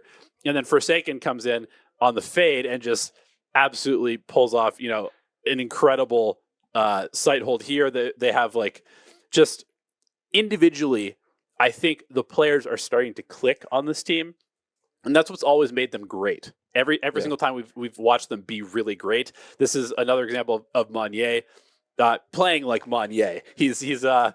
He's just going in with confidence. Obviously, we get the kind of like random spam kill from something, but then, I mean, look at this. This is like a GenG level play on Raze where he just goes in. This is GenG. And he just goes for it, and he wins 2 duels and just wins them the round outright immediately. Yeah. And this really starts snowballing the map. And this is the type of stuff that you need if you're Paper X. This is another example of him just kind of like going in. This is a crazy round where he just, it seems kind of innocuous. They take U-Haul, and it's like, okay, he's going to hold the space. They get the spike down. Here comes the cancel from the Raze nade, and now all of a sudden somebody has to step up and make a play. And this is a spot where GenG would just, maybe get a couple kills. And man, Monye comes out and just absolutely crushes Karmine Corp here. We're going to see the ace, big pop off. And at this point, I think he's like 10-1 on the map, and I'm just like, okay, this team could win this event. Yeah, it honestly crazy. Just like, because when Masters Madrid and like we first did the tier list and whatever, when we knew the team's qualifying, I was like, oh well, Paper X didn't look that good. But then as the tournament started to like near closer, I was like, I really started to believe that Paper X, if anyone was going to do it, of these teams that had all these questions, that they would be the team that just like finds themselves and, is actually like a favorite for the tournament. And I really did start to just fully believe that, oh my God, this team could just become like the best team. And then they lost to EDG and looked bad. And I was like, oh no, they did. Right. I thought that they would have to improve in the space in between, but then it wasn't that. It was against Team Heretics midway through. Team Heretics started talking to them. Yeah. And Paper X just, it's like they go into the avatar state. Like, like people are like saying stuff to them and they just awaken in the avatar state, and all of a sudden they're just destroying left and right. Just everything's working. Like everyone's just on the same page. It's crazy how different this team looks. They literally went from being a team that looked like they had skilled players, but the coordination just wasn't there. The confidence wasn't there. I think like in kickoff or playoffs, something wasn't hitting. He was kind of like almost like pulled back, maybe trying to like allow Monyet to play that like first one in role, but something functions in an entirely different universe than most other players. And he needs to just have the freedom to do stuff. Yeah. And so he's now starting to play with that freedom. And it's almost like, like you're saying, I don't know whether it was like being trash talked by Heretics that was like, wait, we've been here before. We remember what this feels like. Yeah, we're better than you. Yeah. We're better than you. Hold on. Let's show you. They just started, playing like they used to play. And, and it's like all of a sudden the flow is there, because that's what's always impressed me about Paper X is that they just have sort of a flow of gameplay that no other team has. And they have to play like that for it to work, because they're so free flowing and they just have, like these little combos of utility, and they just have everybody's kind of doing their own thing, but it's like a hive mind of doing their own thing, where it's like octopus style. Like this arm is doing something that's different than this arm, but they're still accomplishing a task together in like some kind of like roundabout way. And we're starting to see that. And so, yeah, going into the playoffs, I mean, to me, if they can keep that up, there is a very little chance that GenG can beat them. Oh, And yeah, absolutely. at that point, I would say there's a very little chance that Loud can beat them. So it really comes down to Can Sentinels beat them? And that I don't really have an answer for at the Yeah. moment. But there's also that chance that because there is this gap and there is a little bit of time off, will they be able to keep that flow state? Because I don't think that they were consistent in it, right? Like last year's Paper X, when they were really kind of clicking, it was like game after game after game. Yeah, It was you just have like no these guys chance. are insane. Yeah, you have no chance. And so we saw moments of that, but then there were also moments where I was like, oh, it's Well, that's the thing. I think some of their maps, and I think they've said this themselves, some of their maps just aren't good. Yeah. Like, they don't know what comp to play on it. Yep. Like, Lotus, for instance, they don't know what comp to play. You know, they initially came in playing, like, this Cypher with the double duelist. They then changed that to kind of an old comp that they were playing with Omen Astra, Mhm. with no Sentinel. Neither of them worked, and I think that that's the problem. They still have maps where it's like, this doesn't work. Mhm. You know, this clearly doesn't work. But I think it going back to that Team Heretics game was crazy because they were 6-2 down. Yep. They'd won pistol. They'd won the second round. They'd lost 6 in a row, Yep. and they looked completely lost. They looked like this team is about to get eliminated. They have no chance. Mhm. Monye, they were then in a 4v2 in the next round. That then became a 1v2 because they're throwing and they're making awful decisions just off going on by themselves. Yep. Everyone's just swinging on their own and they all die and all lose their fights. Monye is in a 1v2 and he wins the 1v2. Right. And at that moment, they were still like, after in the couple rounds after that, they were still like a little, still making a couple of mistakes, but they just kept winning rounds. Mhm. And then by the end of that game, Heretics only won one attacking round. Yep. And you could, it's like that experience thing of, you would think like, oh, they're feeling the momentum, they're feeling really hyped, they're, you know, with mega trash talking going on as well. Yep. Like, oh, everyone's gonna be overheating. Team Heretics were overheating, but actually Paper Rex pulled it back. Yeah. It's like they started making all good decisions, even as like the adrenaline is flowing and, you know, it's like a crazy moment and the crowd's going crazy because of the Heretics as well. Paper X were able to go, well, actually, we're going to play correctly now. Yeah. Like, we're now in like full focus mode and we are going to make all correct decisions. We're not just going to play like a crazy speed, you know, just because, you know, that's what's happening and, you know, everything going on around us. Like, they were able to just dial it in and be like, no, and that I think is experience, right? Yeah. That they've been there before, and so they know like this is how you play in like these big moments. This is how you win a game like that. And Paper X were able to do it. And yeah, I think you don't want to play Paper X now, like, because there's kind of two parts to this where the break is kind of bad for Paper X because I think that could they just keep on playing everyone, that they might just think It's like we the can't lose. EG roller coaster. Yeah, Like they're just you just run rocket through. ship to the moon at that point. Yeah, you just can't lose because Right. we're just playing too good right now. Yeah. But I do think that the break might give them a bit of time to, you know, figure out some maps where they just don't know what they're doing. Yeah, it's possible. Right? Like they said that they didn't ban Breeze, but then in the post-match interview, like they asked Monette, like, why did you not ban Breeze? You know, do you have something good prepared on Breeze? And he was like, we prepared a tiny bit for Breeze. Yeah. You know, like we've got And then he was something like, but on it's Breeze. not. Yeah, but it's not. And then he like, Yeah. it's not that much stuff. Yeah. Yeah. So like clearly they still have like big map pool weaknesses, but I think as long as they can just stick to this idea, and I feel like now they will just feel confident. They will start to feel like, you know, oh, that was us. Yeah. Like we're back. Right. You know, like all the players from Paper X will feel like, okay, yeah, we won those games, we're back. You know, that was like us last year. We know we can beat GenG now. Yeah. You know, like, oh, we can beat GenG. that is another thing. It's like it's always hard to win the matchup again, and so Yeah. I do worry for GenG just based off of that alone. And yeah, with Paper X seemingly kind of leveled up as well, it could be a very just think one-sided Paper- affair. But the thing is, But- even against Karmine Corp, it went to overtime, map 3. I don't know about you. I legit thought, like, Paper X, there is no way they lose this overtime. Yeah. There's literally no way. And if Paper X would have lost that overtime, I would have thought Karmine Corp are winning this event. Yeah. If they can beat a team that clearly has kind of found themselves and is riding this momentum, if Karmine Corp have got the mental to beat that team, Yeah. Karmine Corp could beat anyone. Yeah. Right? But I had no doubt in my mind, Paper X are going to win this overtime. Yeah. Because they just they know they're going to win it. It's a big shot of people like me who maybe are a bit momentum isn't fully real, perhaps. Mhm. This Paper X run, because it did really feel like when Monette won that 1v2, it was like here's a snowball and it's rolling downhill and it's getting bigger and you can't stop it. Yeah, I mean, I'm really excited for tomorrow because that's when the games will be. Yeah. And yeah, I think the sky is the limit. Like, this could be the Pacific win potentially, but And this is their best chance. They got 2 out of 4 teams. Yep.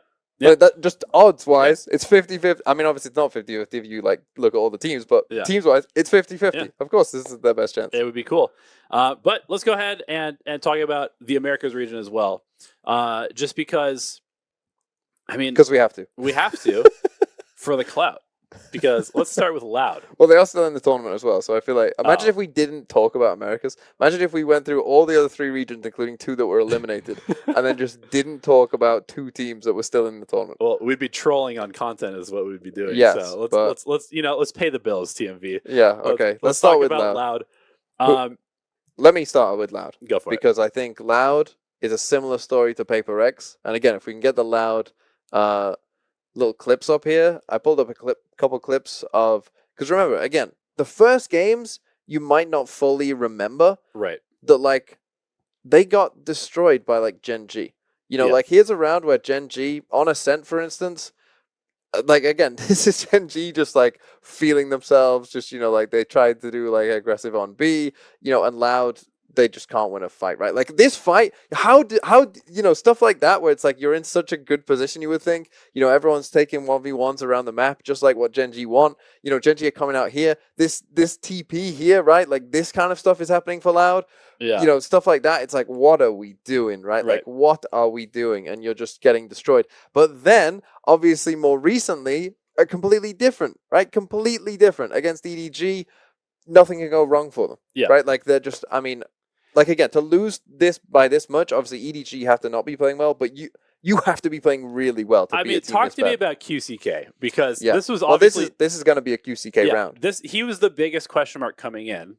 Obviously, I mean, impossible to replace Oswas. That's just a given. Yeah. But I think we saw some good moments from him at kickoff, but also some really kind of like, I don't know if he's going to be of the caliber moments, right? Poor EDG, look at this kill. I didn't know whether to put this in the EDG one or the Loud one, but this is going to be QCK popping off here, so I chose this one for Loud. But yeah, QCK, I mean, like, this is the thing. He doesn't take that fight. He definitely doesn't win all 3 fights in kickoff or at the start of this tournament. Yeah. No way he wins those fights like that.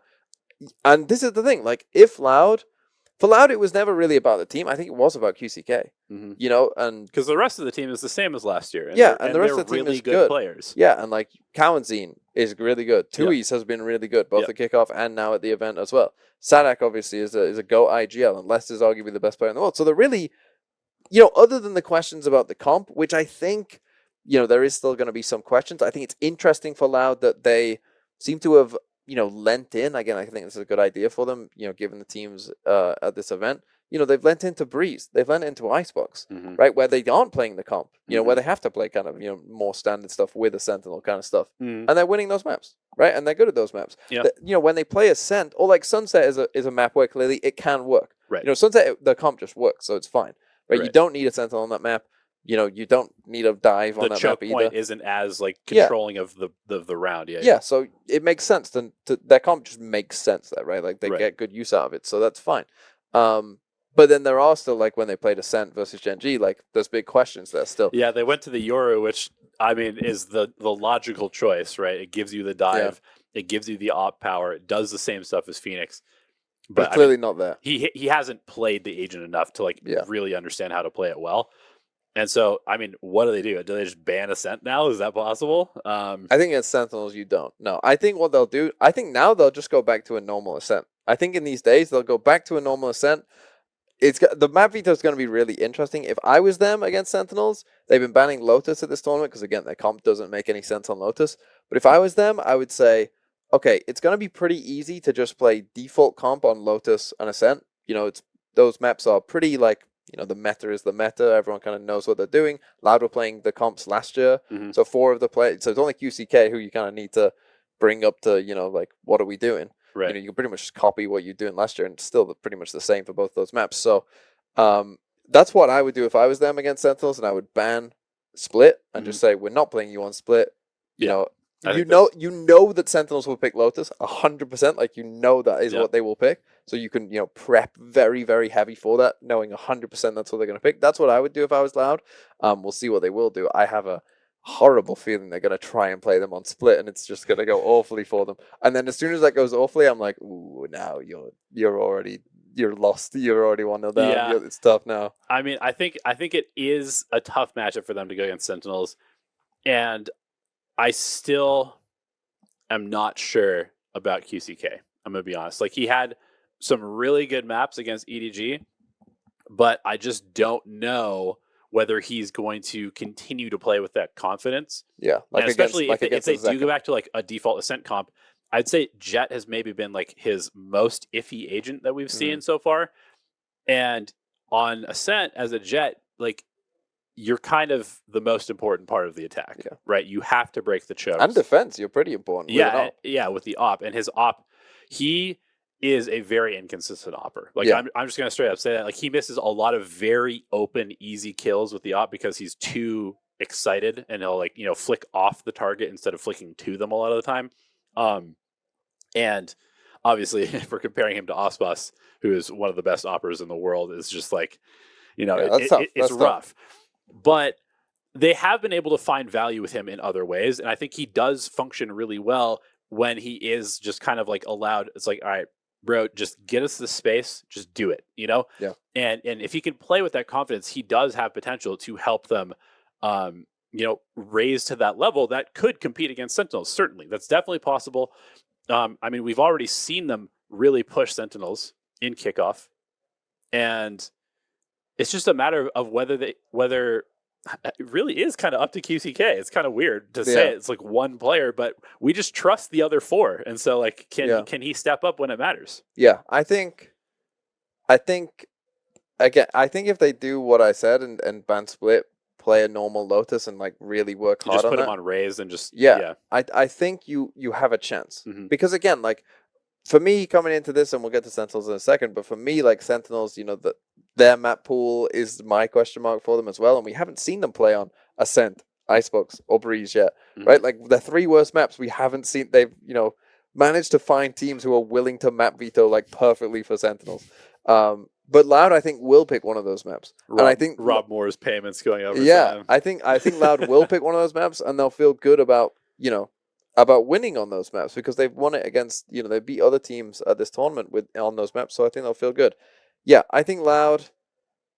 I'm not like these. They kind of have a similar arc to Paper Rex in a way, not as extreme as Paper Rex. I would say like Paper Rex have gone from like what is going on to like, oh my god.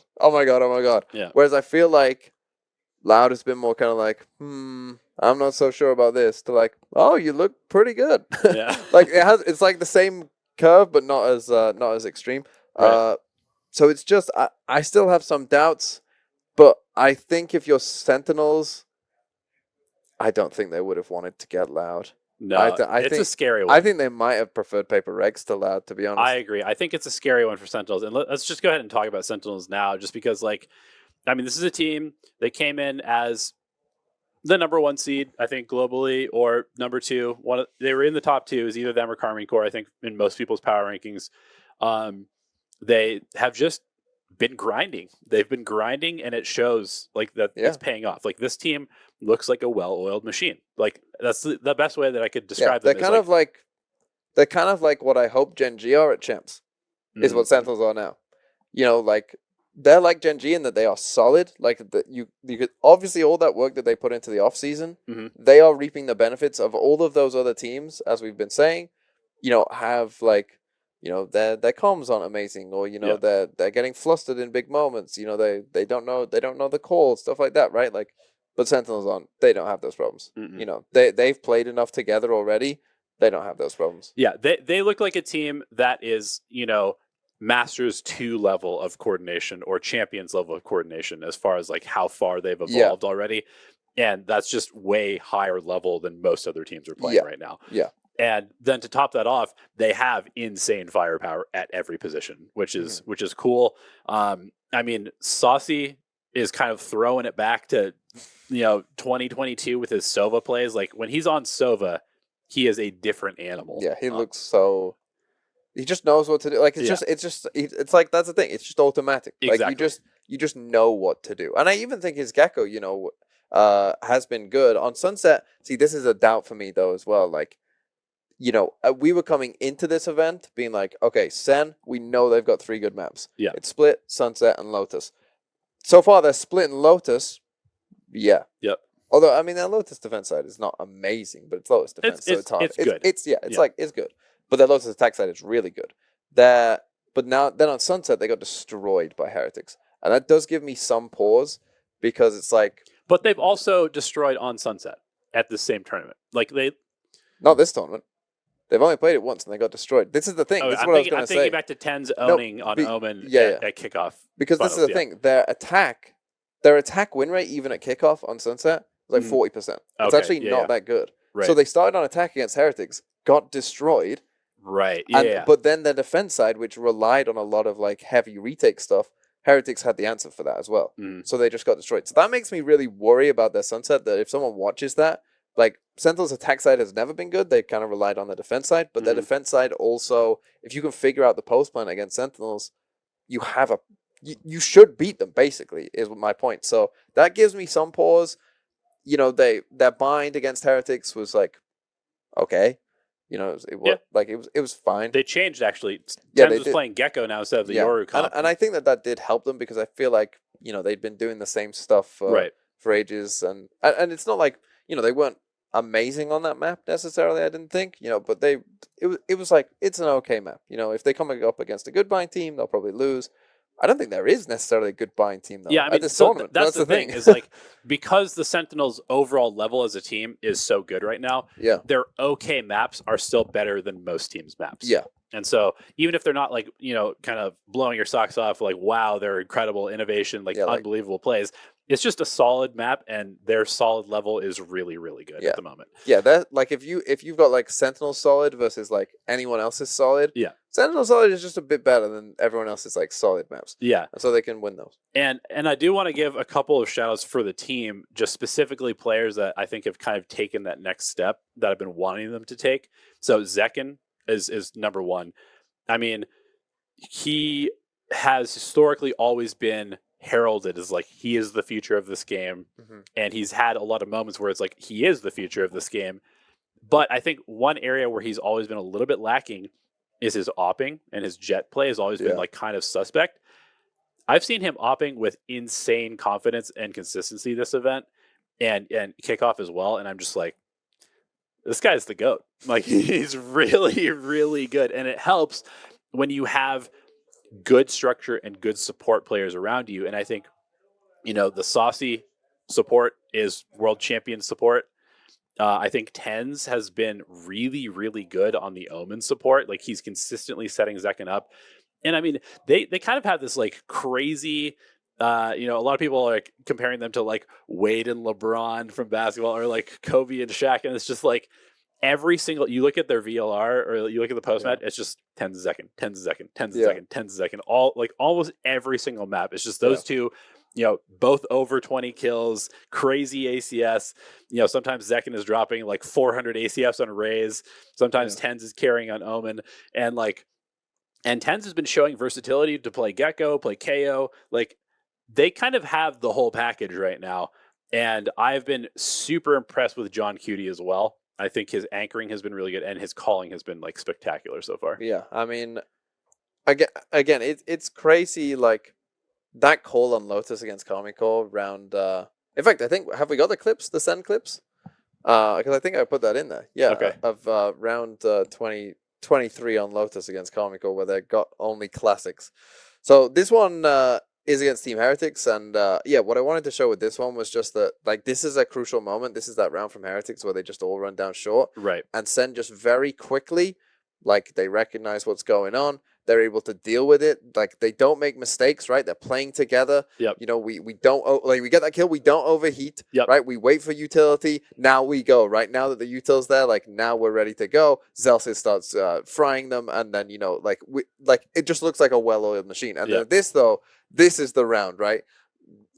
Absolute mental. Look at the buy from Sentinels, first of all. They've got classics and a couple sheriffs, right? They just go for a complete gamble, It's a good read. Again, Karmine Corp had been going C a lot in this game, right? Yep. Clearly, that was Karmine Corp's plan to go 5-stack C a lot. So Sentinels just take this risk, and it works. I mean, way better than they even could have imagined. I imagine, like if anyone's lurking on any other part of the map, like if it isn't 5 people there, they lose this round. They lose this round because But also the timing is insane because it's literally they start to basically execute onto Karmine Corp as Karmine Corp has all utility out, and they're about to execute into the choke. Yeah, it's unbelievable that they were able to win that. But that's the thing. It's kind of like Paper X again. That in those crucial big moments, right? Like they're the team that just knows how to play it. They don't make mistakes in the biggest rounds. Like they get to those it's we're 11-11, it's 12-11, something like that. That Sentinels, they're gonna have a call that they know what to do. They're gonna play it correctly. Like if you're gonna beat them in those crucial rounds, you're gonna have to do something special. You're gonna have to come up with a wow round that it's oh well, there's nothing we could have done. Yeah, right? They just played too well. And so far at this tournament, no one's really been able to do that. And I think, I think that they're the favorites. I do think that they could lose to Loud. I don't see a way GenG could ever beat Sentinels personally. Mm-mm. They could lose to Paper X, but I would favor them in both of those situations. Yeah, I agree. Mainly because again, this is if you do have 2 maps like a Lotus and Split where you're just really, really good at those maps and you're pretty confident you're gonna win. Starting 1-0 up, you're gonna win most games where you're one. It's like EG when no one was banning Fracture against them. Yeah. EG did well at Master Tokyo. Yeah, because they're 1-0 up every game. Yeah. It's 1-0. Yeah. And so obviously you're gonna do pretty well. But I do think that there's no way. I mean, Loud's Lotus is no good. Paper X's Lotus is no good. No. GenG's Lotus isn't that good either. So, and then there's no way. No one's beating them on Split. So, literally against any of the teams so left. do you ban Lotus because you're bad at it, or do you ban Split because they're good at it? Yeah, they're 1-0 up in every game. Yep. So already, they're just at a big advantage pretty much because then they only need to, well, if we can just scrape together an Icebox, and then, and especially for maps like Icebox and Breeze, right, that maybe are more. I mean, just let Tens and Zekken off the chain. Yeah, they are maybe are a bit more, random things can happen. You're gonna get a lot of retakes. You're gonna get a lot of, just long range aim duels, right? But if you win enough of them, you can win even if you're not that great at the map. And both of those maps tend to really favor teams that have insane mid rounding because you can kind of have your initial plays towards the sites and then you can kind of freeze, re-explore the map, and the maps are just too wide for teams to really hold them correctly, especially if the first duel goes 1-for-1 or something like that, and then you just allow John to kind of dissect the round, get a lurk inserted and something like that, and then that's where Sentinels is really kind of above every other team in this tournament. So let's talk about the let's do our Preds. We've kind of done them a little bit. We've teased what we think already so far, but let's just go ahead and state it. So GenG against Paper X. Who are you taking? I mean, it has to be Paper X. I still think GenG will probably win a map. So I think that probably Paper X's map pool won't be good enough to do that. But again, I think it will get to map 3 and Paper X will just go into that mode of there's no way that we're losing this map. And I think GenG, as you said, they haven't been put in a really tough spot thus far. A map 3, you're 4 rounds down on map 3. Oh no, panic. They haven't been in that spot just yet. And they haven't really been in that spot at all. All year, I mean, they just... I mean, maybe they did against RRQ in their second game or whatever. But, I don't even remember those games. There's too much Valorant going on. But, they haven't really been in super high pressure, spot of things aren't going that well. And I do think that GenG, they seem to have a very good vibe. But when you're in super high pressure, we can't lose this. Vibes teams have problems a lot of the time. Yeah, your vibes aren't gonna be there because everyone's gonna be feeling the pressure. I mean, we literally saw it with Paper X at Champions against EG. All through the tournament, they're laughing, having a good time, and then the finals comes around and they're just stone faced. Yeah, all of a sudden you're losing, and it's well, that's not good vibes. Yeah, and I do think that could happen to GenG here, but I'm just believing in the Paper X that their mentality going into the game will be there's no way we're losing this game. You've already beat us as well, so it's that's not even a thing. You're not going to be thinking about revenge or whatever. Paper X will just think, we are better than you. There is no way we are losing this no matter what. And if it has to come down to it and it gets very close towards the end of the map, I trust Paper X to just close it out against GenG. Against the other teams, we'll see. Okay. Just to be different, because this is supposed to be a debate show, I'm going to take the GenG side, and here's my selling you on that. Go on. You can't. Paper X have not looked clean at any point. Yes. They've had stretches of games where they look like the best team at the tournament. They've also had stretches, and even in those stretches of looking insane, they'll have a couple of rounds where I'm just like, that was awful. Yeah. You know? Yeah. And so they are a team that tends to get a little messy. And we just talked earlier on about how good GenG are at out-brawling teams. And so if Paper X are kind of not in that flow state, they're playing kind of messy Valorant, I think GenG outshoots them. And that might sound a little bit weird to say, but I think GenG outshoots them, and they're just kind of like simple game might be enough to take a couple maps off of Paper X when they're just not firing on all cylinders, because at the end of the day, they're kind of a vibes team, right? They kind of are a vibes team. And like, while GenG might also be one, maybe GenG just come out hot and like, they're just headshotting you, at the end of the day. My counterpoint to this is that every tournament the Paper X go to, Devi has at least one game where he goes absolutely crazy, and it hasn't happened yet. And so I predict that this game, Devi goes absolutely crazy. And then you get all the comments about, Devi is not in anyone's top 10. Right, most underrated player in the world. Yeah, most underrated player in the world. He always does it. Every tournament, there's at least one game where he goes mental. And I think that this is the game where he just, wins like multiple like 1v2s, 1v3s. Okay. And you're like, oh, there's Devi. Yeah, he's pretty good. Okay. So, just for the sake of argument, let's go ahead and just put Paper X through to the finals. Okay. Just because we're going to have to talk about the finals eventually. We're doing our predictions at this point. I think there is a chance that GenG can win. I think it's not that low either. I'll personally take them, but we can go ahead and talk about Paper X's if they win. Okay. So on the other side of the bracket, we've got Loud against Sentinels. What's your pred?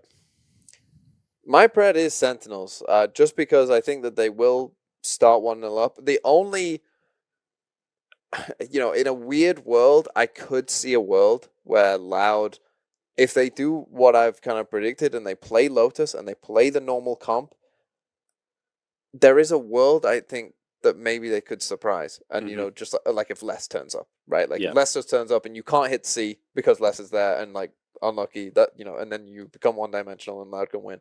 Like, I think that that's a possibility if they do that. If they don't do that, I don't think they have a chance personally. Like if they play Split, they're 1-0 down, right? And then if they play Lotus with a weird comp, they're 1-0 down.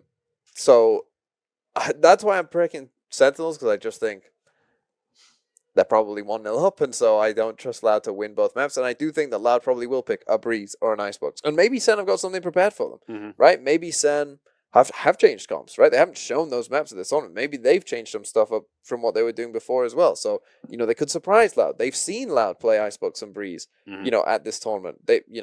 Right. They do have the informational advantage over every team at the moment. Yeah. So. Or maybe they play Ascent even, where we've seen Loud not be that good. I mean, Sen haven't been that good at Ascent either, but, maybe again, they've changed some stuff up. They've got slightly different ideas or whatever, right? And they can then use that and punish Loud on that map as well, right? So I do think that it does favor Sentinels, but there's definitely danger. There's definitely a world where like if QCK can just hold his own and does pretty has a pretty good game, he doesn't even need to go like crazy, but as long as he has a pretty good game, and then like if Les just is like, no, second, I'm the best player in the world, and there's a reason why I've won champs and you haven't, and there's a reason why you were stuck on Accept for all those years.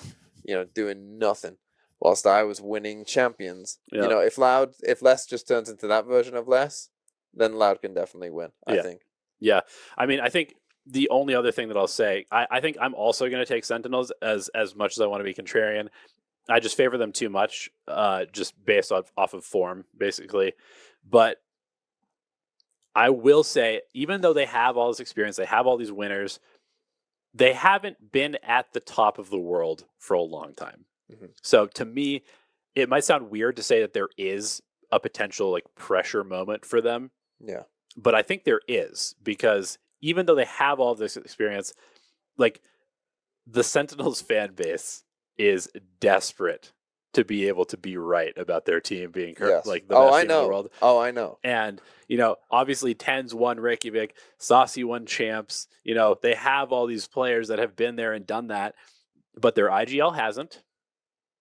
And just that moment of like, can we actually like realize this potential? Yeah. I think there is some potential where we've seen it in the past where Loud is able to just pull you in again to those championship rounds. And it's like, I just trust Sodhawk when it's like map 3 overtime. It's like he's going to come up with the answer. And John has been incredible on IGL, and Kaplan's timeouts have been really, really good. But I until Sonic proves me wrong, I'm just going to trust him. They're literally like Loud are the Real Madrid of Valorant. Like Real Madrid, when they play in like the Champions League, they, you know, you're going to have to beat someone. If you want to win the Champions League, you're going to have to beat Real Madrid, probably. Yeah. And I think that they have that same mentality of Real Madrid. Just always think like, we are the favorites. Yeah. Even when they're clearly not the favorites. Like I think they're playing against Man City in the Champions League this year, and you know they're not going to be favorites for that game because Man City are the better team. But Real Madrid, if you ask Real Madrid, are you the favorites of the game? They'll say, yes, of course we are. We're Real Madrid. Yeah. And Loud is the same. Yeah. Like, they go into every game, and I think, you know, especially big games, it's like they think we're the favorites. The bigger the stage, the better for this team a lot of the time. Yes. Yeah. We're the favorites. We know what we're doing. Yeah. We'll play our game, and we'll win because we're better. That's what they're like, right? And I do think that that's almost a problem for QCK right now, is that maybe he's the one that doubts. A little imposter syndrome almost. He doesn't think that quite yet, right? He doesn't have that mentality of like, oh, we're Loud, we're going to win. Right? Like, whereas Aspas embodied that mentality. Right. You know, he's leaning back in his chair or whatever. That's like peak, like, say whatever you want in this timeout. It doesn't matter. It doesn't matter. Yeah. It does not matter. We are going to win either way. Like, I'm going to do my job. We're going to win the round. Everything's fine. Yeah, good luck. It doesn't matter. Yeah, and that's just the vibes I get from Loud in these big games. And so, you know, I think Sentinels is the favorite, but there is that little part of me that's like, they haven't done it internationally yet. And so, but to me, Sentinels are the team that like I kind of said with the clips as well. They're really good at not panicking in big moments. Like they seem to have control. They're always in control of themselves and what they're doing. And like to beat them, I think you have to play well. Not them playing badly. Yeah. They will always play to a certain standard, and you have to just play better than that standard. Yeah, that's a good way to put it. And I'm not sure that Loud right now in their current state can play to that standard. Yeah. They won't panic either, so I think it will be close because I think both teams will be, you know, level-headed and both teams will be in the game and there won't be, you know, trolling or throwing necessarily. Yeah. But I just don't think the Loud... There's like a bar that you have to cross to beat Sentinels. I don't think that they'll quite be able to cross the bar. That's fair. So let's go ahead and assume that Sentinels and PaperX are in the finals. Do we know how the seed is determined? Is it going to be a coin flip? Like, it's going to be a best of 5, right? Who gets the map veto advantage in this case? Oh no, that would be it's double Olymp, so that would be an upper final best of 3. Oh, that's fair. Yeah, I keep thinking that's just we're just going. Okay. So in my pick'ems that I've done, I made a video on it. In my pick'ems, what I said would happen is classic Paper Rex. I've got Loud beating GenG in the lowers. I would then have Paper X beat Sentinels in the upper final, but then Sen run through Loud, and then classic Paper X. They beat the team in the upper final, but then lose the grand final to whoever, like they did against EG. That'd be so sad. Like they did. Well, they didn't beat FPX, but you know they come through as the top seed. They get the double map ban, but then they lose anyway. Yeah, that's what I predict. I can see that. So I've got Sen win. I can see Paper X that. cursed to always come second. I could see that. It'd be so sad if that actually happens. Yeah, I mean, I think Loud GenG. I just don't trust GenG to beat Loud again. No. So I would probably take Loud as well. And then Sentinels versus Paper X. I mean, if Sentinels is winning just because their structure is better, Paper X goes against Loud in the lower bracket. I think either way, we both agree grand final is going to be Sentinels against somebody. It would be very surprising if it wasn't. Yeah. In my opinion. Yeah. I think Sentinels should almost guaranteed make the grand final. Yeah. The only way it doesn't is if they do lose to Loud. to Loud in like a lower final. That's that's the real only possibility I can see happening there. Is lower finals BO5 also? Yeah. Okay. Like that's the only way. But again, I feel like that might favor Sentinels depending on what exactly the map veto is. But yeah. So yeah. So who's gonna win? I'm gonna say Sentinels win. I just want Pacific to get a championship, so I'll take Paper X. Okay. There it is. There it is. Sentinels, Paper X. I don't know what time we're on. I don't know either. What we are going to do now is I do want to talk briefly about the meta because we have, a big discussion about Viper and just, the state of the agents. We had the announcement from Riot about the state of the agents. We know the new controller is being revealed in just a couple days. And so that's going to cause a potential meta shift. And I would assume with the release of that agent, there will also be nerfs either coming in this patch or certainly very soon afterwards.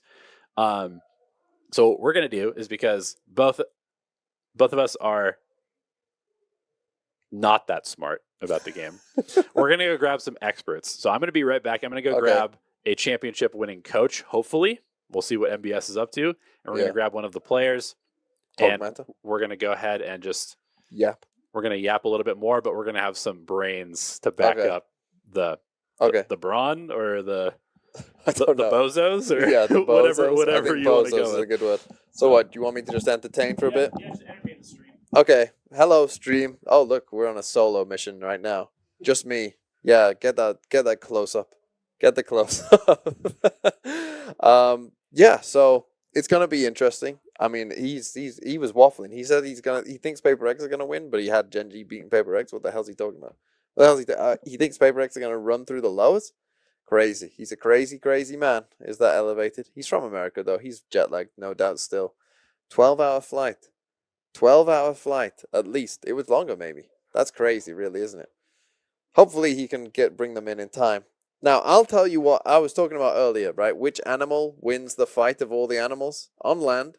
Which animal wins the fight of all the animals on land? Let's ask the production team. Elephant, they say. Everyone's picking elephant. They're wrong as well. Hippo beats an elephant. Hippo beats an elephant. Take a seat. Welcome to my couch. Hello. Oi, I can hear myself. Yeah, you can. That's nice. You can hopefully hear me too. No? No, I'm joking. I can. Imagine if you couldn't. That one doesn't have the hearing, so welcome. be able to hear Welcome to our setup. Quite nice, I think. Yeah, you can see yourself. Hello. Yeah. Okay. We're gonna talk to some actual a pro coach, champs winning coach, Surge winning player. So too soon. Brody, the IGL of our Valorant team, obviously, NBS the coach. So, talk to me about the meta. Viper, I'm going to be honest, I think she's a bit of a problem right now. Very high pick rates. I'm interested to see you must obviously see a lot of Viper, I guess, in scrims as well, right? Like most teams must be playing it a lot, I assume, Brody. I mean, I feel like right now it's pretty much trying to be played on every map. Yeah. Even like the Acend and stuff where you don't really ever see the Viper. You see even pro teams trying it now. Yeah. So yeah, I think it's pretty much across all maps. And yeah, she's really annoying to play against. Like bubble the wall, you go through it, you lose HP, you get one shot. Like it's almost like an infinite kind of smoke. Yeah. They play a Viper and another smoker. They smoke off the same area. Good luck. You're not getting through it. I think that's the thing you brought up because I think that this is a problem that Riot have right now is that Viper is kind of her own role. Yeah. And so like every other agent has kind of, you could play this or this, right? Like to swap it around. But Viper is just like, well, there's only one agent who can nothing to replace her or even compete with her in any comp right now. So yeah. There's a Harbor. Yeah, I mean, but Harbor doesn't have. I think the biggest problem that I have with Viper personally is that not only is she like a very unique, powerful smoker, but also is quite literally the best like sight anchor in the game. Right? She can stop choke points. She can hold a back sight, and then also provides just like this incredible smoking potential. Yeah. So, I mean, how do you go about like attacking this character with nerfs? I mean, is there a way to attack her with strategy that people just haven't figured out yet, or like what does she need to be, or does she need to be changed? I mean, she's going to get changed is the thing. So they already know the Toxin, right? You can't put both up at the same time. It like reduces it faster. Yeah. Maybe that needs to be hit again, because it's still pretty good for Viper to play with, even with both bits of U2 up. Trying to think, like, also maybe just hitting her when she's got one bit of util, maybe she can't have it up for as long. Yeah. Just reducing it by like 25%, 20% maybe, like, something like this. I think mollies are fine. Having the wall of the bubble is really good, but I don't think you can change them. Obviously, her ult as well is like another complete blockage that people struggle to deal with. So yeah, I think it's just reducing the amount of toxins she can use, maybe just so she can't have the area for as long as she wants to. Mm-hmm.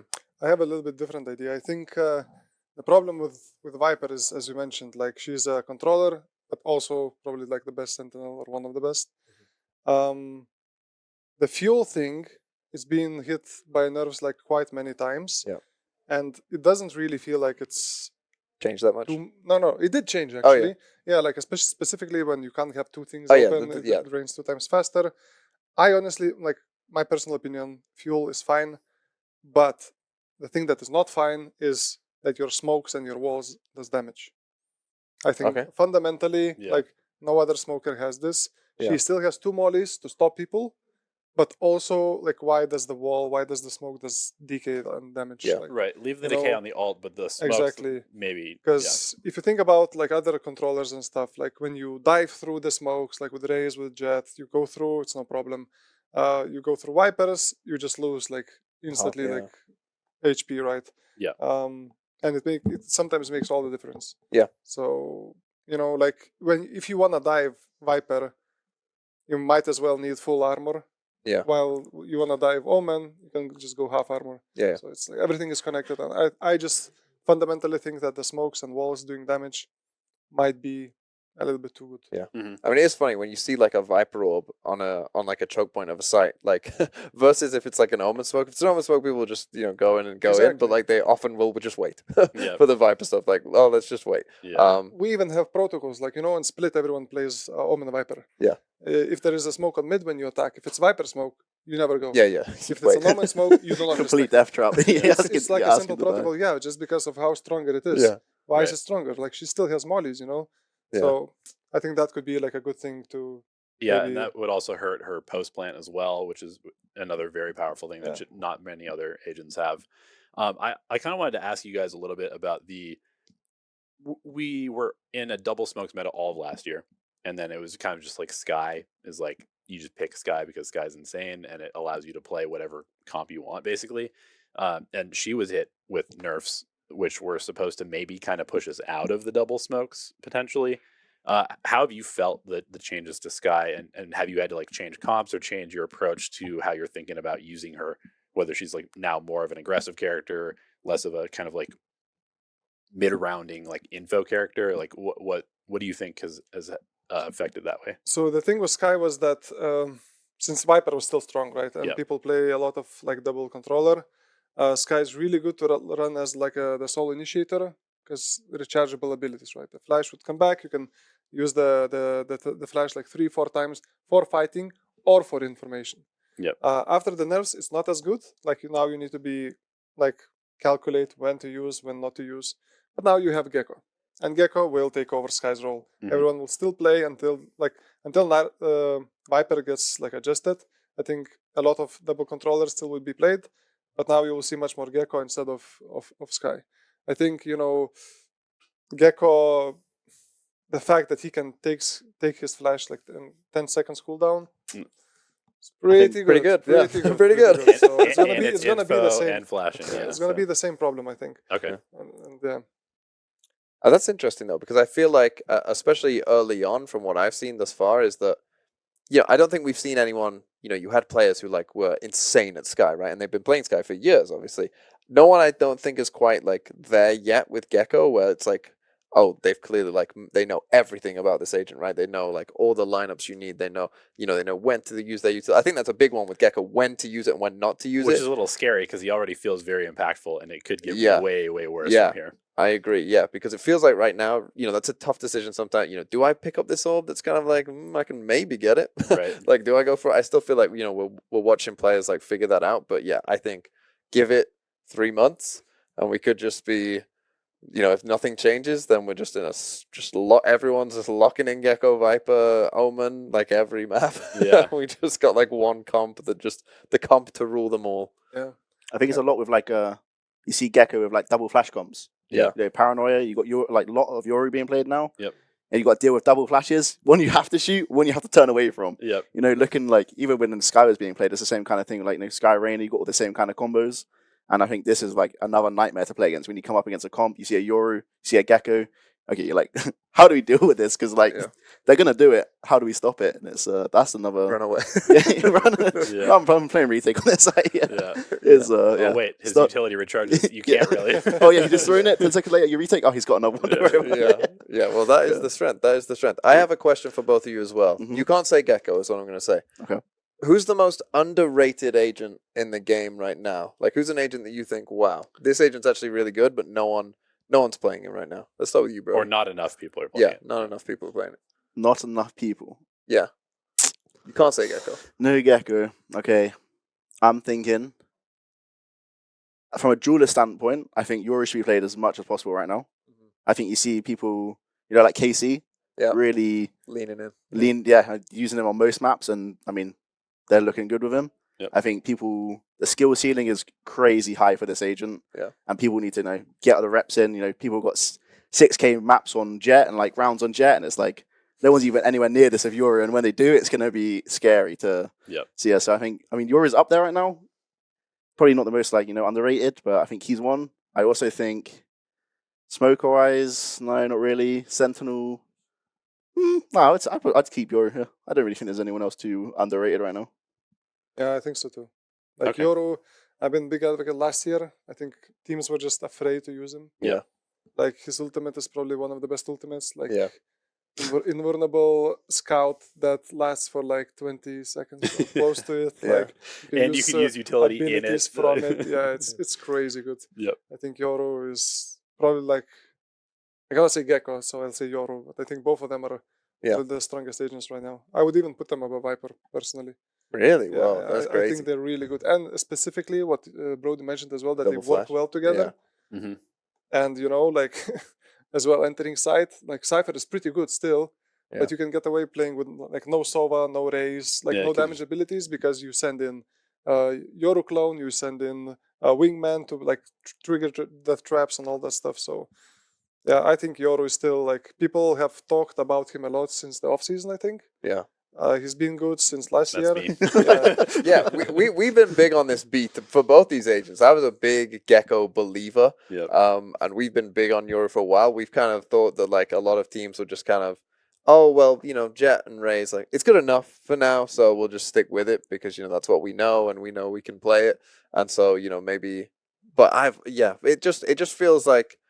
It kind of feels like Valorant is moving in that direction anyway, right? Like big combos, like, kind of like... People are getting better at comboing utility. Yeah. And I actually did want to ask whether you kind of like, how do you view the meta overall? Is it like in a good state? Is this like the best the meta has been as far as like potential diversity? Or how do you feel about it right now? Like what I think do you wish they Viper's could cook too more? much. Yeah. I think she should like... To be in a good state, it has to be like, it can't be every map you're being playing an agent on. Yeah. It has to be like, 50% at least she's good on, but she can't be worth to play on every single map. Like, that's just broken. It's like maybe even worse, because even all the maps that aren't in the pool, you would still, like, you would play Viper. All of these maps, Viper still gets into every single comp. So I think, I don't know his balance right now. What about agents like Omen, though? Do you think like Omen is like too good versus? I mean, we're getting a new controller, so maybe things will change. But the new controller could be interesting. You could spice it up a little bit, but I think Omen's still, the main kind of guy. Do you think like the others, like the Brim, Astra, Harbor, maybe need? I think they need some sort of a buff, or I don't even know how you could nerf Omen again. Like Paranoia's already had a massive nerf. He's just too like versatile. Yeah, I think he is. He's just like a good agent. He's not overpowered. Yeah, he's just good, and so you slot him into a lot of comps because by default he's going to have impact, right? Mm-hmm. Whereas if you want to play an Astra or you want to play a Harbor, you kind of have to tailor your comp in a little bit more like specific way. Whereas Omen, you put him in, you can Omen's just like a plug and play. Like you can just put him in, play him defensive, play him like I think the biggest thing that made Omen viable was actually when they made his shroud step. actually usable. Oh my God, it used to be so Before it bad. was like what 5 seconds. Yeah, it was like the just charging slowest like a- thing ever. Yeah, Yeah. that was I mean, pretty that was a big change. Yeah. I do think like Astra is also not bad. Yeah. I think she like Casey showed as well that Yeah. she can be played. I think there are like some agents that are overlooked. I would say like some Yeah. people bring out Phoenix. I mean, yes, Phoenix is a little bit one-dimensional and it's hard to compete against Yoru. Yeah. For him right now, but even like agents like I don't know. I mean, we run Sage on Split. I don't know. Everyone's been telling me since 2020 that comp is shit, right? But it works. I think Sage also, is one of those agents that when you never have it and you never expect it, and suddenly you're going into site, but Sage just boosted herself over your smoke and just kills you for free. Yeah, I Right. mean, It's like a I little don't bit know like if you've seen those cheesy. Paper Rex, the Paper Rex Sunset where they boost up the Yeah. Omen on A, and Yeah, Monet's just got exactly. like the craziest angle of all time that Yep. literally no one has ever seen before. Yep. Yes, stuff like that. Even Harbor, I also think he's not bad. Like I personally like him. Yeah. The problem with Harbor is, well, first of all, you have Viper. but I would say that Harbor has his own advantages over Viper. Like I like the fact that the wall that you use, you can use it anywhere instead of like the static one that you have with Viper. Additionally, you can curve it like however you want, so you can actually use like if you're going on Lotus into B site, you don't need 3 smokes, right? Yeah. You just use Just one one, ability, and it's also rechargeable. Yeah. And in scrims, people don't respect it. But in officials, people do respect it. Because it slows you down, it's still a wall, and Harbor has so much of it, so I like him. Yeah, I think again, Paper Rex are another good example where they play, I think, Brim Harbor on Bind. Yeah. And they're like, cooking up little walls. Like, their BXX is like just a harbor wall straight down the middle. And with Steam Beacon, everyone's like, and then everyone just sprinting in. Yeah, and then they just buzz around like in different directions. Like, yeah, you can definitely get. Like, I think if you're a very creative team and you want to like go into that kind of style, then yeah, I think Harbor's pretty good for that. Good segue. You can go ahead. And just last point about the meta. I do think meta is in a good place. There is like always going to be a few agents that are better and worse. For the better part, yes, there are still some that are dominant, but I think almost any agent can be played in comp. I think that's a good part, right? Like you have FPX playing Chamber. Yeah. You have There's no like old Loud Yorus. running Phoenix, right? You have Arena here and there because we have PRX. Yeah. So a lot of teams in the top Valorant, like scene, are running a lot of niche agents, and I think that's good. Yeah. Like you will always have the cookie, bread and butter, always Jet or always Chamber, and now we will have like Gecko and Yoru. But I think the most important part is that the diversity is there. Even it's like 5-10% of the time, this guy will get picked. Yeah. I mean, what? Right. We even had like a deadlock. Yeah, we right? had a deadlock in played kickoff. deadlock. Icebox, right? Yeah. Yeah. And I mean, I think that is a really good point because at no point are you ever going to get it where it's like this agent's 20, this agent's 20%, this agent's 20%, all the agents are 20% pick rate. It's just never going to happen. You're always going to have highs and lows. But as long as it's okay to play the agents, it's not like, oh, you're picking this agent, you're losing the game, right? Which is how it has been kind of in the past. And I do think it's interesting though as well about like Viper, like compared to how people talked about Chamber, like there isn't the same outrage, that I find kind of funny because Viper's pick rate is like at where Chambers was, right? It's the same pick rate. Her win rate is better than Chambers ever was. But no one like it just doesn't have the same feeling, I think. Because Chamber was unfair. He was like the mechanic of teleporting is just inherently unfair. There's not the same outrage at like the Viper, movement abilities, they scale with skill. Yeah.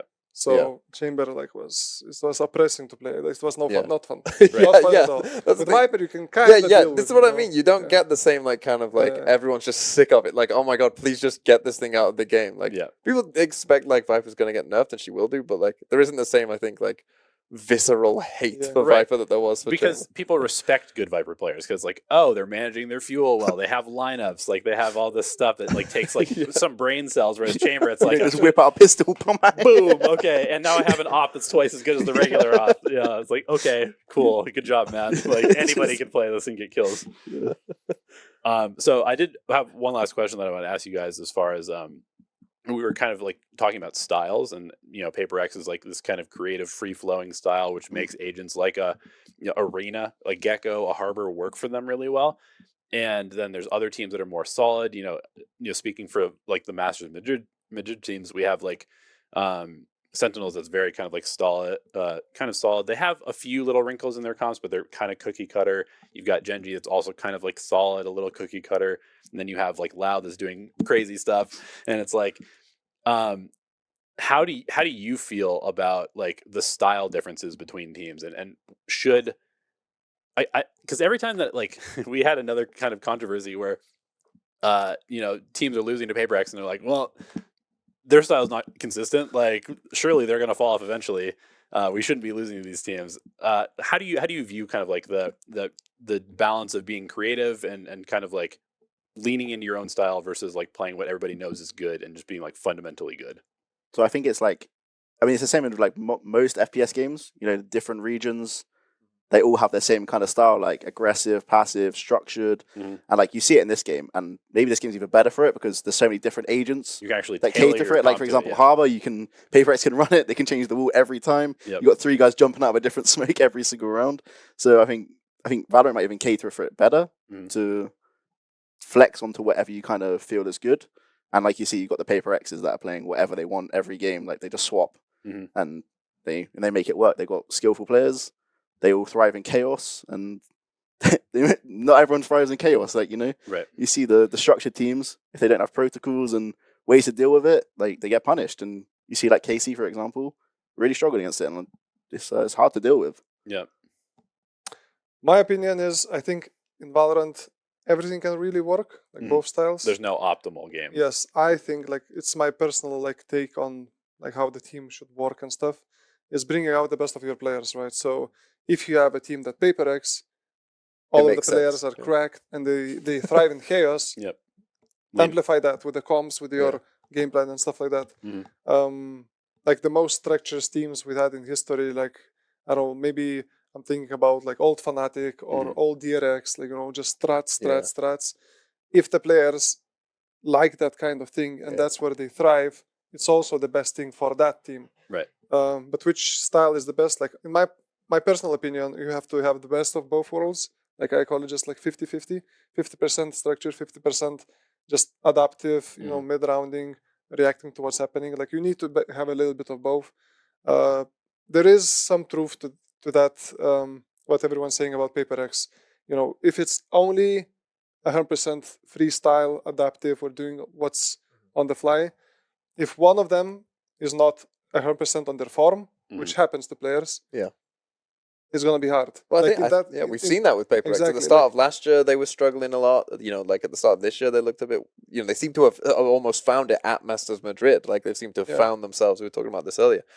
So yeah, I definitely agree that like that kind of style can be really, really strong. But you need all 5 players to like fire on all cylinders. Do the right things. Yeah, exactly. Because you'll never be like, nobody can anti-strat you because you're changing stuff depending on what's happening. Right. Like it's really good. However, if things don't go your way, you have nothing to fall back on. Yeah. Like, no backbone, no nothing. Right. So it comes with a high risk, I think. It's super fun to watch though. So I like it. Yeah. But I think, like a good balance is always where it's at, I think. Yeah.